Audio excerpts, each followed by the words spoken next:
අයිබෝවන් සුබුදෑසනක් අප සූදානම් වන්නේ ජීවිතයට ආදර්ශයක් ඇඳවන මෙත්නෙත් පාමුල ධර්මානුශාසනාව තුළ ඔබට අනුශාසනාවන් ධර්ම සාකච්ඡාවන් තුළින් හිතට දැනෙන හැඟෙන පීඩාවන් සුවපත් කරන ධර්මය අහන්නට ඉඩ සලසා දෙන්නට. අදත් ඒ සඳහා ගෞරව නමස්කාර පූර්වකව ආරාධනා කළා ගම්පහ මිරිසවත්ත ශ්‍රී සුදර්ශන ධර්මනිකේතන අධිපති ශාස්ත්‍රපති රාජකීය පණ්ඩිත පූජනීය කැටවල හේමාලෝක නායක හාමුදුරන් වහන්සේට. උන්වහන්සේ ශ්‍රද්ධා සිතින් ගෞරවයෙන් මෙත්නෙත් පාමුල වෙනුවෙන් පිළිගෙන ඇරයුම් කරන අද දවසේ මෙත්නෙත් පාමුල ආරම්භමින් ධර්මානුශාසනාව පැවැත්වීම සඳහා අවසරයි ස්වාමීන් වහන්සේ. සාදු සාදු සාදු. අනන්ත ගුණ සුවඳ විහිදෙන සඳහම් සුගන්ධයෙන් වඩ වඩාත් හද මඩල සුගන්ධවත් කරගන්නා ප්‍රාර්ථනාව ඇත්තේ මනුසතා තුළ පමණක් නොවන වග ඔබ අප දන්නවා. අප්‍රමාණ දිව්‍ය බ්‍රහ්ම සමූහයාද දහම් සුගන්ධයෙන් වහනය වන ඒ ඉමිහිරි සුගන්ධය ස්වකීය සන්තානගත කරගන්නට නිරතුරුව කැමැත්තෙන් පසු වෙනවා. ඒ නිසා ධර්මච්ඡන්දෙහි පිහිටපු අප්‍රමාණ දේවතාවුන් වහන්සේලාට අපි සම්ප්‍රදායනුකූල ආරාධනාව සිදු කරනවා. පින්නති ඔබටත් සිතවිලි ගොනු වෙන ආකාරයට මේ පද්‍යයෙන් අපි පළමුවෙන් දේවතා ආරාධනාවට එක් වෙලා අනතුරුව ගාථා සජ්ජායනයෙන් අපි දේවතා ආරාධනාව සම්පූර්ණ කරමු. අහස් විමානෙන් පොළොව විමානෙට නෙත් යොමනා දෙවිඳුගේ කැල්ම සිහිකර බැතියෙන් පින්පෙත් පුද දෙමි බාරයි බුදු සසුනේ රැක්ම දෙවිඳුනි නුවණින් විමසා දැනගෙන ඒ ලෝතුරු බුදු මග දැක්ම සැදැහැසිතින් දහම්මසනු මැන වැඳ වැඳ බුදු සිරිපායුක්ම වැඳ වැඳ බුදු සිරිපායුක්ම වැඳ වැඳ බුදු සිරිපායුක්ම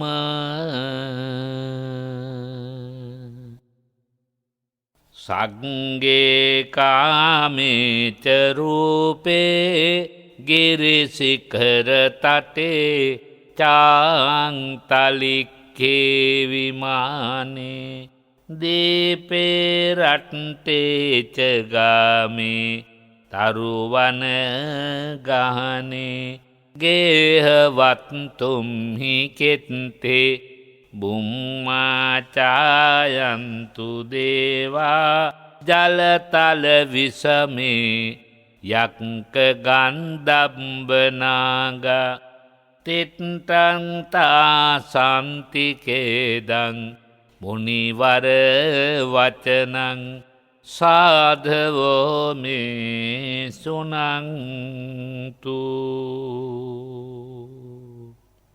ඉතිරෙයි බුද්දාලම්බන ප්‍රීතිය සිසිල ලැබුණ වෙසගේ පෝදා බුදු පවඳිනෙමි පිළිවෙත් පුරනෙමි නිවන් පිණිස දම් ඇසපාදා සිතින් සුගත් මඟ වඩවාගන්නට සමිඳුනි මගේ තුන් සිත පාදා අවසර දෙනු මැන විවරණ දෙනු මැන සිරිපා වැඳුමට සිත පාදා සිරිපා වැඳුමට සිත පාදා සිරිපා වැඳුමට සිත පාදා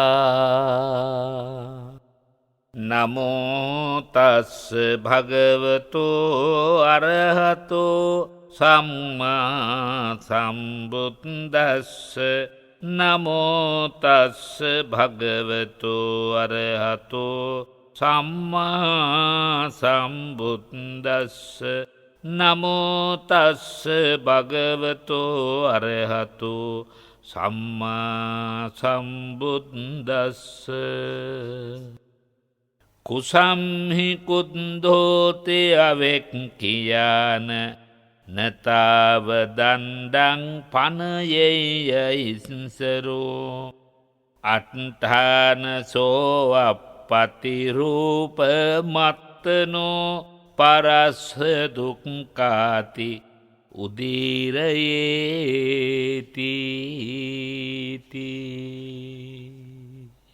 ලෝතුරා සිරිසද්ධාමේ රැකවරණය නිරතුරුව ලබාගෙන ලෝක සත්වයාටත් ඒ දහමේ අනන්ත රැකවරණය ප්‍රදානය කරන්නට සිය දැනුමත් කාලයත් ශ්‍රමයත් ආධ්‍යාත්මික කැපවීමත් සම්පූර්ණ කර වැඩ ඉන්න පරම පූජනීය මහා සංඝරුවනට තවදුරටත් ඒ දහමේ රැකවරණය පිණිසත් සතර මඟ සතර ඵලයෙන් ප්‍රවර්තර නිවනේ අමාසිසිල විඳ අමාසිසිල බෙදා හරින්නට අවසි ඥාන බල සම්පත්තියත් ලැබේවායි පළමුවෙන් අධිෂ්ඨාන කරමින් ප්‍රාර්ථනා කරමින් අපට ඔබ වහන්සේලාගේ අවවාද අනුශාසනා ආශිර්වාද වේවා අපගේ ආශිර්වාදයේද නිතතින් ඔබ වහන්සේලාට වේවායි ප්‍රාර්ථනා කරමින් දහම් දෙසුමට අවසර ප්‍රාර්ථනා කරනවා. ගරු කටයුතු පූජනීය මෙහෙණින් වහන්සේ වහන්සේලාගේ ආශිර්වාදයත් සවියත් බලයත් සසුන් කෙත පෝෂණය කරන්නට තව තවත් ළඟා කර දීම සඳහා අවශ්‍ය නිරන්තර ධෛර්යය ඔබ වහන්සේලා තුලත් රෝපණය වේවා. ඔබ වහන්සේලාට අපගේ ආශිර්වාදයේද අපට ඔබ වහන්සේලාගේ ආශිර්වාදයේද වේවායි ඊට සිතින් ප්‍රාර්ථනා කරන්නට කැමැති. ලොව පුරා සිට මේ හෝරාව උදාපත් වන තුරු දහම් රස වින්දනය කරන්නට නමාගත් සවන් ඇති යොමාගත් දැස් ඇති විවර කරගත් හද సంతාන ඇති සදහැවත් ගුණවත් වාසනාවන්ත පින්නතුනි අපගේ හදවත් සිසාරා තවමත් වෙසඟේ සිසිලසත් పూర్වයේහි ආසන්නව පවතින පොට්සොන් සඳේ අසිරියත් හදවතට දැනෙන මොහොතකයි අපි මේ දහම් රස වින්දනයට සූදානම් වන්නේ. අද දවසේ ඒ උතුම් ශාසනික සිසිලස ජීවිතයට ධර්ම අවබෝධය ළඟා කර ගැනීම සඳහා අපට ඉතා ආදරයෙන් ගෞරවයෙන් පූජනීය දායකත්වයේ දරන සදහවත් සම්බුදු පිරිස වන්නේ හෝමාගම පිටිපන උතුර මහින්ද මාවතේ අංක 506න් 2 නිවසේ පදිංචි අපේ සුමුදු ප්‍රියදර්ශනී හිත් ඇටිය පින්බර මහත්මිය උදාරාරමුණු රැසක් පදනම් කරගෙන මේ උතුම් ධර්මදේශනාවේ දායකත්වයේ දරනවා. එතුමිය බලාපොරොත්තු වන ඒ උසස් ප්‍රාර්ථනාවත් අපි පිනක් රැස් කරගෙනම ඕනනේ පින්වත්නි පිනක බලය අනුමෝදන් කරන්න. ඒ නිසා ඒ මොහොතේම අරමුණු සිහිපත් කරමින් ඒ පින අනුමෝදන් කරන්නටයි මේ සූදානම්. ධර්මකාමී සදහවත් පින්වත්නි සුපුරුදු ලෙස අපේ සදහවත් සම්බුදු පිරිසත් තම තමන්ගේ ජීවිත ගමනේ උතුම් අරමුණු හද තුලට නගාගෙන සුජීවත් තම තම කුලවංශයේ පින්නතුල්ලාගේ ජීවිතාභිවෘද්ධිය වේවා. එසේ නොවේ නම් මේ තැන්පත් වුණු ඔබ නමින් අභාවයට පත් වුණු යන්තාක් සත්බුදු පරපුරක ඥාති පින්නතුල්ලා ළඟදුර වශයෙන් වේවා සිහිපත් කරගෙන ඒ උතුමන්ට පින් දෙන්න පින් ඵලයේ ඉතිරෙන රුකක් හදවතේ රෝපණය කරන්නටයි ශ්‍රද්ධාවේ බීජය තුලින් මේ සූදානම් වෙන්නේ. වාසනාවන්ත පින්වත්නි අප දිගින් දිගටම ධර්ම සාකච්ඡාවට බඳුන් කර තිබෙන්නේ රාජ්‍ය පාලනයේ විශේෂයි වෙස්සන්තර නැමැති පක්ෂියා එහෙම නැත්නම් බකමූණු පක්ෂියා පුත්‍ර ස්නේහයෙන් පිහිටලා රජුරුව ළඟ රජුරුවන්ගේ අයදුමෙන් මහ විශාල පිරිසක් මැද උපදේශ මාලාවක් ඉදිරිපත් කරන මූල බීජයේ වටා ගොඩනැගෙන දහම් කරුණු සාකච්ඡා කරන එකයි. පළවෙනි උපදේශයේ වශයෙන් පින්වත් ඔබට මතකයි මේ පක්ෂයක් සිහිපත් කරන්නේ රජතුමනි කවදාවත් අසත්‍යයෙන් මුලාවෙන් මුසාවෙන් රජකම් කරන්න එපා. සත්‍යවාදී වෙන්න. අපි ඒ කාරණයට ප්‍රමාණවත් තොරතුරු ඉදිරිපත් කළා. ඊළඟට පක්ෂයා ඒ ගාථා රත්නයේම රජ්ජුරුවන්ට දෙන උපදේශය තමයි අපි දැනට විවරණය කරමින් ඉන්නේ. ඒ තමයි ක්‍රෝධයෙන් පරිපාලනය කරන්න එපා. ක්‍රෝධය ඉතා භයානකයි කියන කාරණාවයි. පින්වත් ඔබටත් මටත් යම් කිසි මානසික ගැටලු ප්‍රමාණයක් හැම වෙලාවෙම ජීවිතයේ ඉතිරි වෙලා තියෙනවා නම් වහා කිපෙන සුළු ගතිය, සරල වචනෙන් කිව්වොත් අපට කේන්ති යන ගතිය අපි කාතුලක් තියෙනවා. ඒ සඳහා රජවරුන්ට දෙන උපදේශ පමණක් නෙමෙයි, ඒක අපි මූලික කේන්ද්‍රය වශයෙන් සාකච්ඡා කරමු. නමුත් අපි අපේ ජීවිතවලට මේ තුළින් උකහා ගන්න පුළුවන් ධර්මානුකරණ කාරණා කොතෙක් තියෙනවද කියන කාරණයට බැසගෙන ඒ විවිධ තැන්වලින් ඒ අදාළ කරුණු මතු කරගෙනම මේ රජ්ජුරුවන්ට දෙන අවවාදය ඉස්පතු කරගනිමින් මා හැමදාම සිහිපත් කළා වගේ ආයතනයක ප්‍රධානියෙක් වේවා, ගෙදරක ගෘහමූලිකාවක් වේවා, වෙනත් පරිපාලන මෙහෙවරක යෙදෙන්නෙකු වේවා, කොයිතරම් කෝපයෙන් දුරුව තමන්ගේ කාර්ය සමාජගත කරනවා නම් සාර්ථක ප්‍රතිඵල නෙලා ගන්න පුළුවන්ද කියන කාරණාව සාකච්ඡා කරන්න අපි කටයුතු කරන්න ඕනේ. ඒ සඳහා ලස්සන ජාතක කතා කීපයක් තියෙනවා. අදත් ඒ බඳු එක ජාතක කතාවක් දෙකක් අපට ඉඩකඩ ලැබෙන විදිහට සාකච්ඡා කරමු. මේ ජාතක කතාව ජාතක කතා පොත් වහන්සේගේ 550 වෙනි පිටුවේ එන සුමංගල ජාතකයෙන් ආරම්භ කරනවා. නමුත් ඊට පූර්විකාවක් වශයෙන් පෙරවදනක් වශයෙන් අපට සිද්ධ වෙනවා ජාතක කතා පොත් වහන්සේගේ 132 වෙනි පිටුවේ සඳහන් රාජෝවාද ජාතකයත් කෙටියෙන් සටහන් කරගන්න. නැත්තම් සඳහන් කරන්න. ලියා සටහන් කරගන්නවා නම් එහෙමයි. මේ හැම එකම තියෙන්නේ අපේ ජීවිතවලට සම්බන්ධ කරගන්න පුළුවන් අවවාද රාශියක්.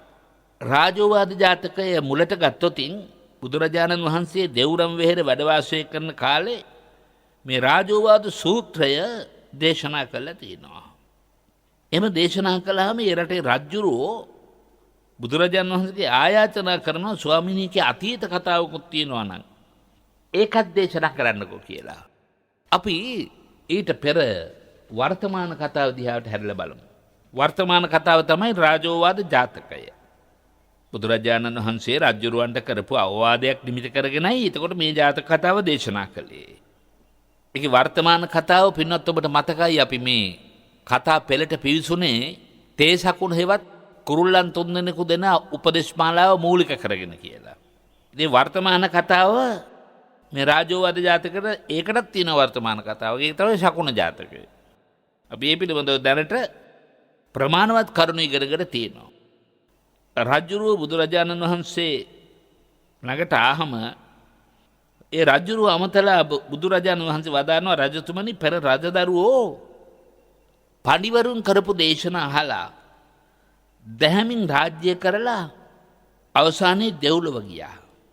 අනේ ස්වාමීනි ඒ කතාව මට සිහිපත් කරලා දෙන්නකෝ කියලා ආයිත් රජුරුව බුදුරජාණන් වහන්සේට ආරාධනාවක් කරනවා.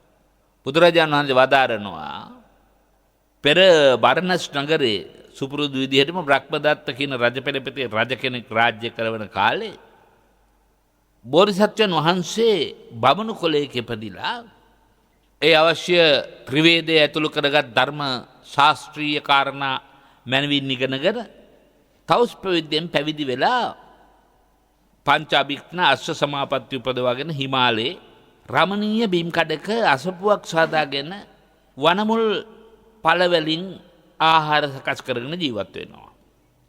ඒ කාලේ රජකම් කරපු රජුරෝ තමන්ගේ රාජ්‍ය පාලනයේ කිසියම් අඩුපාඩුවක් ඇද්දයි කියලා සතර දිගන්තේ විමර්ශනය කළ පරිශීලනය කළ බලනවා. බලන්න පාලකයෙක් ළඟ තියෙන්න ඕන කරන විශේෂ ලක්ෂණ. දොරකඩට ඇවිල්ලා අඬගා මුරගා පාලකයාගේ දොස් පරොස් ඉදිරිපත් කරනවට වඩා පාලකයෙක් මොනතරම් තමන්ගේ පරිපාලනය ජනතාවට හිතකාමී ආකාරයෙන් කරනවද කියන කාරණය කලින්ම විමසලා බැලුවද කියලා බලන්න. රංජන තීති රාජා රජුරුව කියන වචනේ අර්ථ විවරණය එහෙමයි. ජනතාවගේ හදවත් සතුටට රංජනයට පත් කරන. රංජනයට පත් කරපු හදවතින් නිරතුරු ආශිර්වාද ලබන පාලකයා තමයි රජ්ජුරුවෝ කියලා කියන්නේ. එතැ රජ්ජුරුවන්ට ඕන තමන් ඇති තැන මූනිච්චාවට තමන්ට වන්දි බට්ටකං කරනත්තන්ගෙන් ගුණහන්න විතරක් නෙමේ. හැබැයි පාලකයා තමන්ට ප්‍රතිවිරුද්ධ කවුද ඉන්නේ. ඒ අය තමන් ප්‍රතිවිරුද්ධ දිසාව ඉඳගෙන තමන්ගේ පාලනය කෙබඳු අතට යොමු කළ යුතුයි කියා හඬනගඩවඳ කියනක විමසා බැලුව එක පැත්තකින්. අනි පැත්තෙන් තමන්ට ප්‍රශංසා කරන කරුණු ගැන වේවා තමන්ගේම අත්දැකීමෙන් ජනතාව අතරට ගිහිල්ලා. වෙස්වලාගෙන ගිහිල්ලා. ජනතාවගේ අදහස් විමසන ගතියක් තිබුණා. එහෙම මානසික හයියක් තිබුණා. ඒ තරම් තමන්ගේ පාලනය නිරවුල් වග අවංක බව ඍජු බව රජ්ජුරුවන්ගේ හෘද සාක්ෂිය කතා කරන්න පටන් ගත්තා. රජ්ජුරුවන්ට එසේ වුවත් අවශ්‍යයි. මගේ පාලන තන්ත්‍රය ගැන මගේ යටත් වැසියෝ රට වැසියෝ මොනවද දරන අදහස් කියනක හොයා බලන්න. මේක රටේ පාලකයට විතරක් නෙමෙයි. යම්කිසි ආයතනයක් බාර එවනතන් අමාත්‍යංශයක් බාර ප්‍රධානියටත් මෙන්න මේ විදිහේ ගුණධර්ම තියෙන්න ඕනේ. තමන්ගේ අවංක බව, නිර්ව්‍යාජ බව, නිරවුල් බව, තමන්ගේ යටතේ සේවය කරන සහෝදර ජනතාව, සහෝදරියන්, සේවක සේවිකාවෝ කියලා කිව්වේ නැතත් කමක් නැහැ. ඒ අය තමන්ගේ පාලන රටාව ගැන කුමන අදහස් දරනවද කියලා තමන්ගේ දුරස්ත මිතුරියන් ලවා මේ අය මුණ ගැහිලා වෙස්වලාගත් විලාශයකින් අඳුරන බවක් නොකිය අහන්න පුළුවන්. ඔබේ ආයතන ප්‍රධානිය කොහොමද? ඔගලන්ගේ දුක සැපට බලනවාද? නියමිත වෙලාවට ඔබට බත්වැටුප් දෙනවද? අවශ්‍ය වෙලාවට නිවාඩු දෙනවද? රටේ පවතින උද්ධමනයට සාපේක්ෂව ඔගලන්ගේ වැටුප් ප්‍රමාණය සැලකිය යුතු ප්‍රමාණයකට ජීවත් වෙන්න පුළුවන් මට්ටමට ඉහළ දාලා දෙනවද? ආයතනයක් වශයෙන් දිය යුතු ලාභ ප්‍රතිලාභ ඔගලන්ට ලබා දෙනවා දාදී වශයෙන් විමසලා හොයලා බලලා ඒ අයගෙන් තමා තොරතුරු ලබා ගන්නවා නම් ආයතනයක ප්‍රධානියෙන් ඒ තමන් යටතේ සේවය කරන සියලු දෙනා හරි තෘප්තිමත් සේවකයෙ දෙනවා. තෘප්තිමත් සේවකයෙ දෙනවා. අයුක්ති සහගතව අසාධාරණව තම සතයක් උපදවන්නේ නැත්තම් ඒ අවංකභාවය හෘද ශක්තියේ විනිවිදභාවය කියන එක තියෙනව නේද පින්වත්? ඒක ජනතාවට එකතකට වදන් වලින් අරයි යන්න ඕන නැහැ.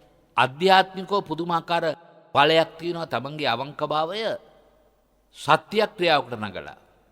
මගේ අවංක සිතුවිල්ල, මගේ සේවය අවංක නම්, මගේ ජීවිතය අවංක නම් අසවලුන්ට මගේ අවංකභාවය දැනෙන්න ඕනේ. මිනිස්සු ගැන කියනු කවරේද කියලා බලන්න ඔබට අනන්ත වාර ගණන් මම මේ ටික කියලා තියෙනවා.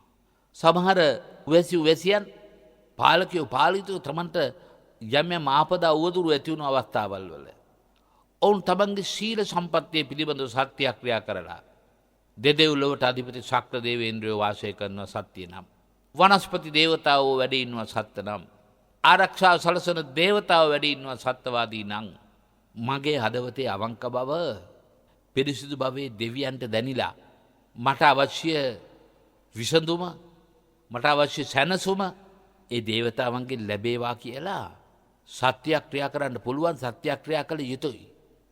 දැන් මේ ධර්මය අහන අපේ සදහතියන්ට ධර්මයේ උතුම් ප්‍රතිඵලය නෙලා ගැනීමට මේක අත්දකින්න පුළුවන්. සමහරට අපි හිතමු ඔබ කිසි වරදක් කරලා නැහැ. නිවැරදි ජීවිතයක් ගෙවන ඔබට ඔබ වරදක් කළායි කියලා අස්ථානයේ ඔබට චෝදනාවක් එල්ල වෙලා කියලා අපි හිතමු. ඔබ කෙරෙහි තියෙන ඊර්ෂ්‍යා පරවස භාවයෙන් නිසා කෙනෙක් ඔබට නිකරුණේ නින්දා අපවාද කරනවා කියලා අපි හිතමු. කවුද නින්දාව කළේ, කවුද අපවාද කළේ කියලා හොයමින් වෛර කරන්න, කෝප ගන්න යන්න එපා. අපි මේ කතා කරන්නේ කෝපය ගැනනේ. කෝපයේ ප්‍රභේද ගණනාවක් තියෙනවා, අපි ඉදිරියට සාකච්ඡා කරමු. එතරම් එකක් මට මෙයා වර්තමානයේ කිපුණා, නින්දා පහස කළා. එහෙම නැත්නම් අතීතයේ කිපුණා, නින්දා පහස කළා. මෙයා මතු අනාගතෙත් පට නින්දා පහස කරයි කිපෙයි. මගේ තනතුරට මෙයා ඊර්ෂ්‍යයි. ওই විදිහට අපි නොඑක ආකාරව හිතලා වර්තමානයේ තමා ගැන හිතලා කෝප ගන්න අවස්ථා තියෙනවානේ. සමහරට ඒකට සකාරණ සාධක ඔබට කරුණු සහිත සාධක තියෙනවා. ඒ නිසායි ඔබට එහෙම කම්පනයක් එන්නේ ඒක හැබෑව. නමුත් එපා එකට එක කියන්නත් එපා එකට එක කරන්නත් එපා. එකට එක හිතන්නත් එපා. හිතන්න ඕන වටිනාම දේ මොකද්ද? මම පිරිසුදුයි. මම පිරිසුදුයි. මම අවංකයි. මම අවංකයි. මගේ අවංක බව සත්‍යවාදී නම් මේ ඇත්තට තමන් කරන්නේ වරදක් වග මා ගැන මෙවැනි අදහසක් දරන එක මෙවැනි අදහසක් කියාපේක ලොකු වරදක් බව වැටහිලා වැරද්ද නිවැරදි කරගන්න සිහි කල්පනාව ඇති වෙන්න ඕන කියලා ඔබ සත්‍යක්‍රියා කරන්න. හදිස්සියේම ප්‍රතිඵල නොලැබෙන්න පුළුවන්. ඉවසීමෙන් සැනසීම ලැබේ. ඉවස ගන්න. පුළුවන් තරම් ඉවසන්න බලන්න. ඔබට සැනසීමක් ලැබෙනවා. එකයි මා සිහිපත් කළේ හැබැයි ආයතන ප්‍රධානියෙක් ඔහු පිළිබඳව සම්මුඛ වෙනවා අසම්මුඛ කෙනෙක් ගුණ කියනවනම් තමයි හුඟක් වටින්නේ.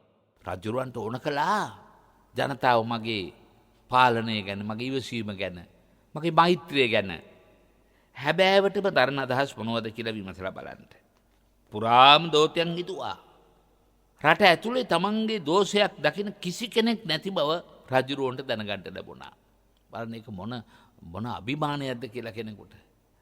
ඉතින් මේ වගේ රට අභ්‍යන්තරයේ කිසිම කෙනෙක් තමන්ට නින්දාවක් කරන්නේ අලාභයක් කරන්නේ හොරෙක් කියලා කියන්නේ වංචනිකයෙක් කියලා කියන්නේ කියලා හිතනකොට රජුරවන්ට මොන සතුටක් දැනෙනවද නේද? එහෙනම් ඕකේ අනිත් පැත්තත් රජවරුන්ට දැනෙන්න එපායි.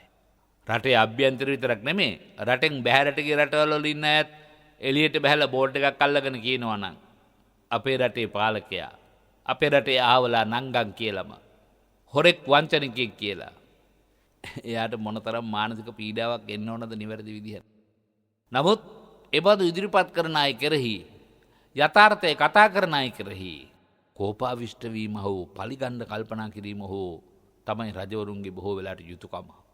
එහෙම නැත්නම් ඔවුන් කරන ක්‍රියාව එහෙමයි. ඒක ඔවුන් හිතන ඔවුන්ගේ යුතුයකම කියලා. ඒ නිසා රජුරෝ කල්පනා කළා කවුරුවත් නැහැනේ මගේ දෝෂයක් කියන කෙනෙක්. ඒනට රජුරෝ සෑහීමටපත් උනේ නැහැ. වෙස්වලාගෙන ඈත ජනපද චාරිකාවලත් යනවා. ඒකත් හොයාගන්න බැරි වුණාම රට තුල විතරක් නෙවෙයි බැහැරවත් තමයි දොස් නගන්න එක් ඉන්නවද කියලා බලනවා. එහෙමත් නෑ හැම කෙනෙක්ම දැන් මේ වෙස්වලාගෙන යන්නේ. වෙස්වලාගෙන යන ගමන් අහනවා මිනිසුන්ගේ කොහමද ඉතින්? සැපසේ ඉන්නවද? දැන් සැපයිද? එහෙමයි හරි සැපයි අපි සැපසේ ඉන්නේ. මොකද හේතුව? අපේ රටේ පාලකයා දුගී අපට ප්‍රාග්ධනය දෙනවා. දුගී අපට උදව් කරනවා. රජ කෙනෙක් රාජ්‍ය පාලනය කරන්න ඕන කරන ධර්ම 10ක් තියෙනවා කියලා අපි අහලා තිනවා දසරාජ ධර්මය. අපේ රාජ්‍යරෝ දසරාජ ධර්මයෙන්ම යුක්තයි. දානං සීලං පරිත්‍යාගං අජ්ජවම් මජ්ජවම් තපං අක්කෝදෝ අවිහිංසාච කන්ති චවරෝදතා බලන්න. අපි කතා කරන කෝපය හත්වෙනි තැන තියෙන්නේ. වටිනා ධර්මතාවයක් එතකොට අක්‍රෝධී වෙන එක, ක්‍රෝධ නොවෙන එක. එතකොට අපේ රාජ්‍යරෝ හරි මෛත්‍රී සහගතයි. අපේ අබල දුබලකමක් දැක්කත් අපට කරුණාවන්ත වෙනවා. දැන් ඒ නිසා අපිට රජ්ජුරුව ගැන අගුඩයක් කතා කරන්න දෙයක් නැහැ. අපි සන්තෝෂෙන් ඉන්න කියලා රටවැසිය. රජ්ජුරුවන්ටම කරුණු ඉදිරිපත් කරනවා මේ රජ්ජුරුව යහන කියලා දන්නේ නැතුව. කොහොමවත් කල්පනා කළා රජ්ජුරුව මම යන්න ඕන හිමාලයට. හිමාලයට ගිහිල්ලා කැලේ සැරිසරන්නේ වනගතව බණ භාවනා කරන යෝගීන් ඉන්නවා. ඒ යෝගීන්ට සමහර වෙලාවට අත්දැකීම් නැතත් අධ්‍යාත්මය දියුණු කිරීමෙන් රටේ ලෝකයේ තොරතුරු වගේම පාලක පාලිතයන්ගේ තොරතුරු වගේම තම අභිමුඛයට පැමිණෙන නැත්තන්ගේ අනාගතයත් අතීතයත් වර්තමානයත් කියන්න පුළුවන් තුන්කල් දැක්මක් තියෙනවා. තුන්කල් දැක්මක් තියෙනවා. දැන් මෙහෙම කැලේ සැරිසරාගෙන යන රජුරවන්ට තමයි මා කිව්ව අර හිමාල පව්ව පාමුල වන මුල් පලාපල වලින් ආහාර සපයාගෙන අපේ බෝධිසත්වයන් වහන්සේ මුණ ගැහෙන්නේ. ඒ අසපුවට ගිය රජුරෝ බෝධිසත්වයන් වහන්සේට නමස්කාර කරලා පිළිසඳර නිමා කරලා පැත්තකින් වාඩි වුණා. බෝධිසත්වයන් වහන්සේ කැලෙන් ගෙනාපු ඉදුණු නුවගෙඩි රජුරවන්ට අනුභව කරන්න දුන්නා. හැබැයි රජුරෝ බව දන්නේ නැහැ. හරීම මිහිරි මේ නුගගෙඩි. තවුස්තුමනි හරිම මිහිරි රජුරෝ මේ කියන්නේ. සාරයෙන් පිරිච්ච මේ නුගපල. හරියට හකුරු රහයි. දැන් පින්නත බොහොම සන්තෝෂයි මට මේ නුගගෙඩි හොඳට අනුභව කරන්න. කළ පැනුත් පානය කරන්න කියලා රජ්ජුරුවන්ට පැන්දුන්නා. රජ්ජුරුවොත් එහෙම කරලා ස්වාමිනී මේ නුගගෙඩි හරි රසවත් ඉතා මිහිරිනේ හේතුව මොකද්ද? බලන්න අවිඥානික වස්තු වලට පවා රටේ රජ්ජුරුවන්ගේ අධ්‍යාත්මික ගුණය ඇතුළත් වෙන හැටි, පරිපාලනයක සුවිශේෂත්වය බලපාන හැටි, අස්වැන්නක් විපල ඵලදායී වෙන හැටි, අස්වැන්න මිහිරි සුමිහිරි වෙන හැටි පින්නත් ඔබට මතක් වෙනවා ඇති නේද? දේවෝ වස්සතු කාලේන සස්ස සම්පත්ති හෝතුච. සස්ස සම්පත් ඉමිහිරි ඵලගෙන දෙනවා රජුරෝ ධාර්මික වෙනකොට. තවුසා පිළිතුරු දෙන්න කියනවා ඒකාන්තයෙන් මේ රටේ රජතුමා දැහැමි කෙනෙක් වෙන්න ඇති ඒකයි. රජු දහමින් රාජ්‍ය කරනකොට හැමදේම පළවත් වෙනවා. යටත් පිරිසෙන් ගස්වැල් වල ගෙඩි පවා මෙහෙම වෙනවා කියලා රජුරුව බව නොදැන පොසතන් වහන්සේ රජුරුවන්ටම කරුණු කියනවා. ඒ වගේම රජතුමනි රජවරු අධාර්මික වෙනකොට සියල්ලම යහපත් වෙනවා අනිත් පැත්ත පෙරලෙනවා. අත්නෝමතික තීරණ අරගෙන ගොවිතැන් බතට බානිතර කියන වගේ පිළිබඳ විශේෂ ප්‍රාගුණ්‍යයක් නැති අය අත ගහලා හිත ගහලා ඒකත් විනාශ කරලා අත ගාන තැන විනාශ කරලා. මොකද සුදුස්සට සුදුසු තන් දුන්නේ. ඒ කටයුත්ත කෙරෙහි දක්ෂයාට දක්ෂ කොටස රජවරු පරිපාලනය කරන්න බාර දුන්නේ. මිල මුදලට කටේ හයියට සැරපරුසකමට චණ්ඩිකමට මේව බාර දුන්නා. බලන්න ඔබට මට එදා ජාතක කතා අද වගේම අත්දැකීම් රතු කරගන්න බැරිද? දැන් රජුරු අධාර්මික වෙනකොට සියල්ල අයහපත් වෙනවා. තෙල් මීපැණි ආදී පමණක් නෙවෙයි වනමුල් පළවැල පවා අමිහිරි වෙනවා කියනවා. මීපැණි තිත්ත වෙනවා කියනවනේ පින්වත්. රජුරු අධාර්මික වෙන කාලේට රජුරු දැහැම වෙනකොට මුළු රටම සරු වෙනවා කියලා බෝසත්ණන් වහන්සේ නැවත උත්තර දුන්නා. රජුරු ඇඟෙව්වේ නැද්ද තමා කවුද කියලා? ස්වාමීනි එහෙමනම් එකත් එකටම අපේ රජතුමා දැහැමි කෙනෙක් විය යුතුයි කියලා තවසට වැඳලා පිටත් වෙලා ගියා. පිටත් ගිහිල්ලා කල්පනා කරන රජුරුව තවුසගේ වචන ඇත්තටම ඇත්තද කියලා විමසා බලන්න ඕනේ. මම අධර්මයෙන් රට කරවන්න ඕන කියලා කල්පනා කළා. ටික කාලයක් උපක්‍රමයක් හැටියට. මම හිතේ සමහරට අපේ පාලකයොත් අපිට නොතේරුණාට මොකද තමන් අධාර්මිකව ජීවත් වෙනකොට රට කොයි විදිහටද ක්‍රියාත්මක වෙන්නේ කියන එක බලන්න උදාහරණයක් කරනවද දන්නේ නැහැ නේද? කොහොම වුණත් අධාර්මිකව පාලනය කරලා ටික කාලයකට පස්සේ රජුරුව නැවතත් අර තවුස බහැ දකින්න යනවා හිමාල පර්වතයේ. ඉතින් පෙර විදිහටම තවුසා රජුරවන්ට නුගගෙඩි වලින් සංග්‍රහ කළා. දැන් ඔබ දන්නව කවුද මේ තවුසා? බෝධිසත්වයන් වහන්සේමයි. නුගගෙඩි චිත්ත බව රජුරවන්ට වැටහුණා. ඉක්මනින් කෙලත් සමගම නුගගෙඩිය කටින් ඉවතර දැමු රජුරුව. ස්වාමීනි පුදුම වැඩේනේ. ඊට රසවත් ඔබ වහන්සේ මීට සැරේ පෙර සැරේ ආහමට දුන්න නුගගෙඩි වල ගුණයක් රසයක් බලයක් තිබුණා. මොකද්ද උනේ? තවුසගේ නිවසනකොට කියනවා පින්වත ඒකාන්තයෙන් රටේ රජුරුව ආධාර්මික වෙන්න ඇති. එහෙම නොමැතිනම් මේ කෙසේවත් සිද්ධ වෙන්න බෑ. රජවරු අධර්මික වුණාම සියල්ල නොපිට පෙරලෙනවා කියලා ගාථා කීපයක් දේශනා කළා. මොකද ඒ කියන්නේ? බලන්න එහෙම ඇත්තද කියලා. ගවංචේ තරමානානං ජිම්හං ගච්ඡති පුංකවෝ සබ්භාගාමී ජිම්හං යන්ති නෙත්තේ ජිම්හං ගතේ සති. යම් ආකාරයකට නදිය තරණය කරන ගවයන් අතුරින් ප්‍රධාන ගවයා ඇදට යනවද? නායකයා ඇදේට යනකොට සෙසු ගවයොත් ඇදේටම යනවා. බලන්න අපි අර සුපුරුදු කතාවටත් ඕකම කියනවනේ නේද? දැන් සාමාන්‍ය ගවරාදියා බලාගෙන ඉන්නකොට අපිට මේක පේනවා ප්‍රධාන ගවයා හුරු පාරේ යනවනම් අනිත් ගවයෝ සේරම මේ පස්සෙන් යනවා පිළිවෙලට. අපි ගමේ ගොඩේ කතාවට කියනවනේ එහෙම නැති වෙනකොට වෙන්නේ මොකද්ද කියලා. මහ කකුළු ඇදේට යන ගමන් පොඩි කකුළුවන්ට කෙලින් වරින් කියනවා කියලා ගීතෙකුත් තියෙනවානේ. අපට වෙලා තියෙන එහෙම එකක්. මහ කකුළු වගේ ඇදේ මුළු රටේම මිත්‍රාමාත්‍යවරුන්ගේ ආයතන ප්‍රධානීන්ගේ ලේකම්වරුන්ගේ සභාපතිවරුන්ගේ චර්යාවේ වක්බව වෙනුමින් අද හේතුභූත වෙලා තියෙන යුගයකයි අපි මේ ජීවත් වන්නේ. ලෝක මෙහෙමයි ක්‍රියාත්මක වෙන්නේ. මේ ලෝක විනාශය ඇති වෙන්න මිනිසුන්ගේ ධාර්මික ගුණධර්ම ටික කොහොම මේ විදිහට නැති වෙලා යනවනේ පින්නත් එක පටන් ගන්නෙ රජුරුවන්ගෙන්. රටක් ශාස්ත්‍රීක වෙන්න පටන් ගන්නෙත් රජුරුවන්ගෙන්. ආශ්‍රීක වෙන්න පටන් ගන්නෙත් රජුරුවන්ගෙන්. තවත් උපදේශයක් දෙන බෝධිසත්වයන් වහන්සේ. ඒව මේව මනුස්සේසු යෝ හෝති සෙට්ට සම්මතෝ. සෝචේ යදම්මං චරති පගේව ඊතරා පජා. සබ්බං රට්ටං දුක්ඛං සේති රාජාචේ හෝති අධම්මකෝ. රජතුමනි නැතම් මගියාණෙනි එපරිද්දේ මිනිසුන් අතර යමෙක් ශ්‍රේෂ්ඨද යම් විදිහකින් ඔව් අධර්මී හැසිරේ නම් සෙසු ප්‍රජාව දෙසියම වෙනවා. සමාජයේ ප්‍රබල නායකයෝ ඒකයි අර කිව්වේ මා එකම ගාථාවේ අර්ථ වශයෙන් විවරණය කළේ යම් කිසි කෙනෙක් ආයතනක ප්‍රධානියෙක්ද ඔහු වැඩ කරන්නේ වක් විදිහට නම් වංක විදිහට නම් ඒ ආයතනය බිඳ වැටෙනවා. සියලුම ආයතනයෙහි ප්‍රතිලාභ ලබ නැත්තන්ට අලාභමයි සිද්ධ වෙන්නේ. ඒක අප අත්දැකමින් හිටිනවා. ඊළඟට කියනවා ආපහු ඒ ගාථාව වෙනස් කරලා කියනවා යම් ගවයෙක් ප්‍රධාන ගවයෙක් හැටියට ඉඳලා ඍජුව යනවද නායකයා ඍජු යනකොට සෙසු ගවයොත් ඍජු යනවා වගේ යම් ආයතනයක යම් ශ්‍රේෂ්ඨද ඒ අනුව ප්‍රජාවත් ශ්‍රේෂ්ඨ ජීවිතයක් දැහැමි ජීවිතයක් ගත කරනවා. මුළු රටම ශාස්ත්‍රීක වෙනවා කියලා බෝධිසත්වයන් වහන්සේ දැන් අර වනමැද්දේ බණ කියනවා විශ්වලග්නපු රජුරවන්ට. මේ බණ ටික අහපු රජුරෝ රටේ රජුරු බව ස්වාමීනි මුලදී නුගගෙඩි මිහිරි කළ මමම පසු ඒවා තිත්ත රස කළා. බැවින් නැවත වරක් මම ඒවා මිහිරි රසයට පත් කරනවා කියලා පොරොන්දු වෙලා බෝසතුන්ට වැඳලා පෙරලා ගිහින් දැහැමින් රාජ්‍ය විචාරණ ලද බව බණ පොතේ සඳහන් වෙනවා. අර රාජෝවාද ජාතකය ඔබට සිහිපත් කරනවා කියලා මතක් කළේ සුමංගල ජාතකයට පුරෝගාමී කතා වස්තුවක් හැටියට. ඒ නිසා අපි දැන් සුමංගල ජාතකයටත් ටිකක් හිත යොමු කරන්න ඕනේ. ඒ කතා පුවතත් එහෙමයි.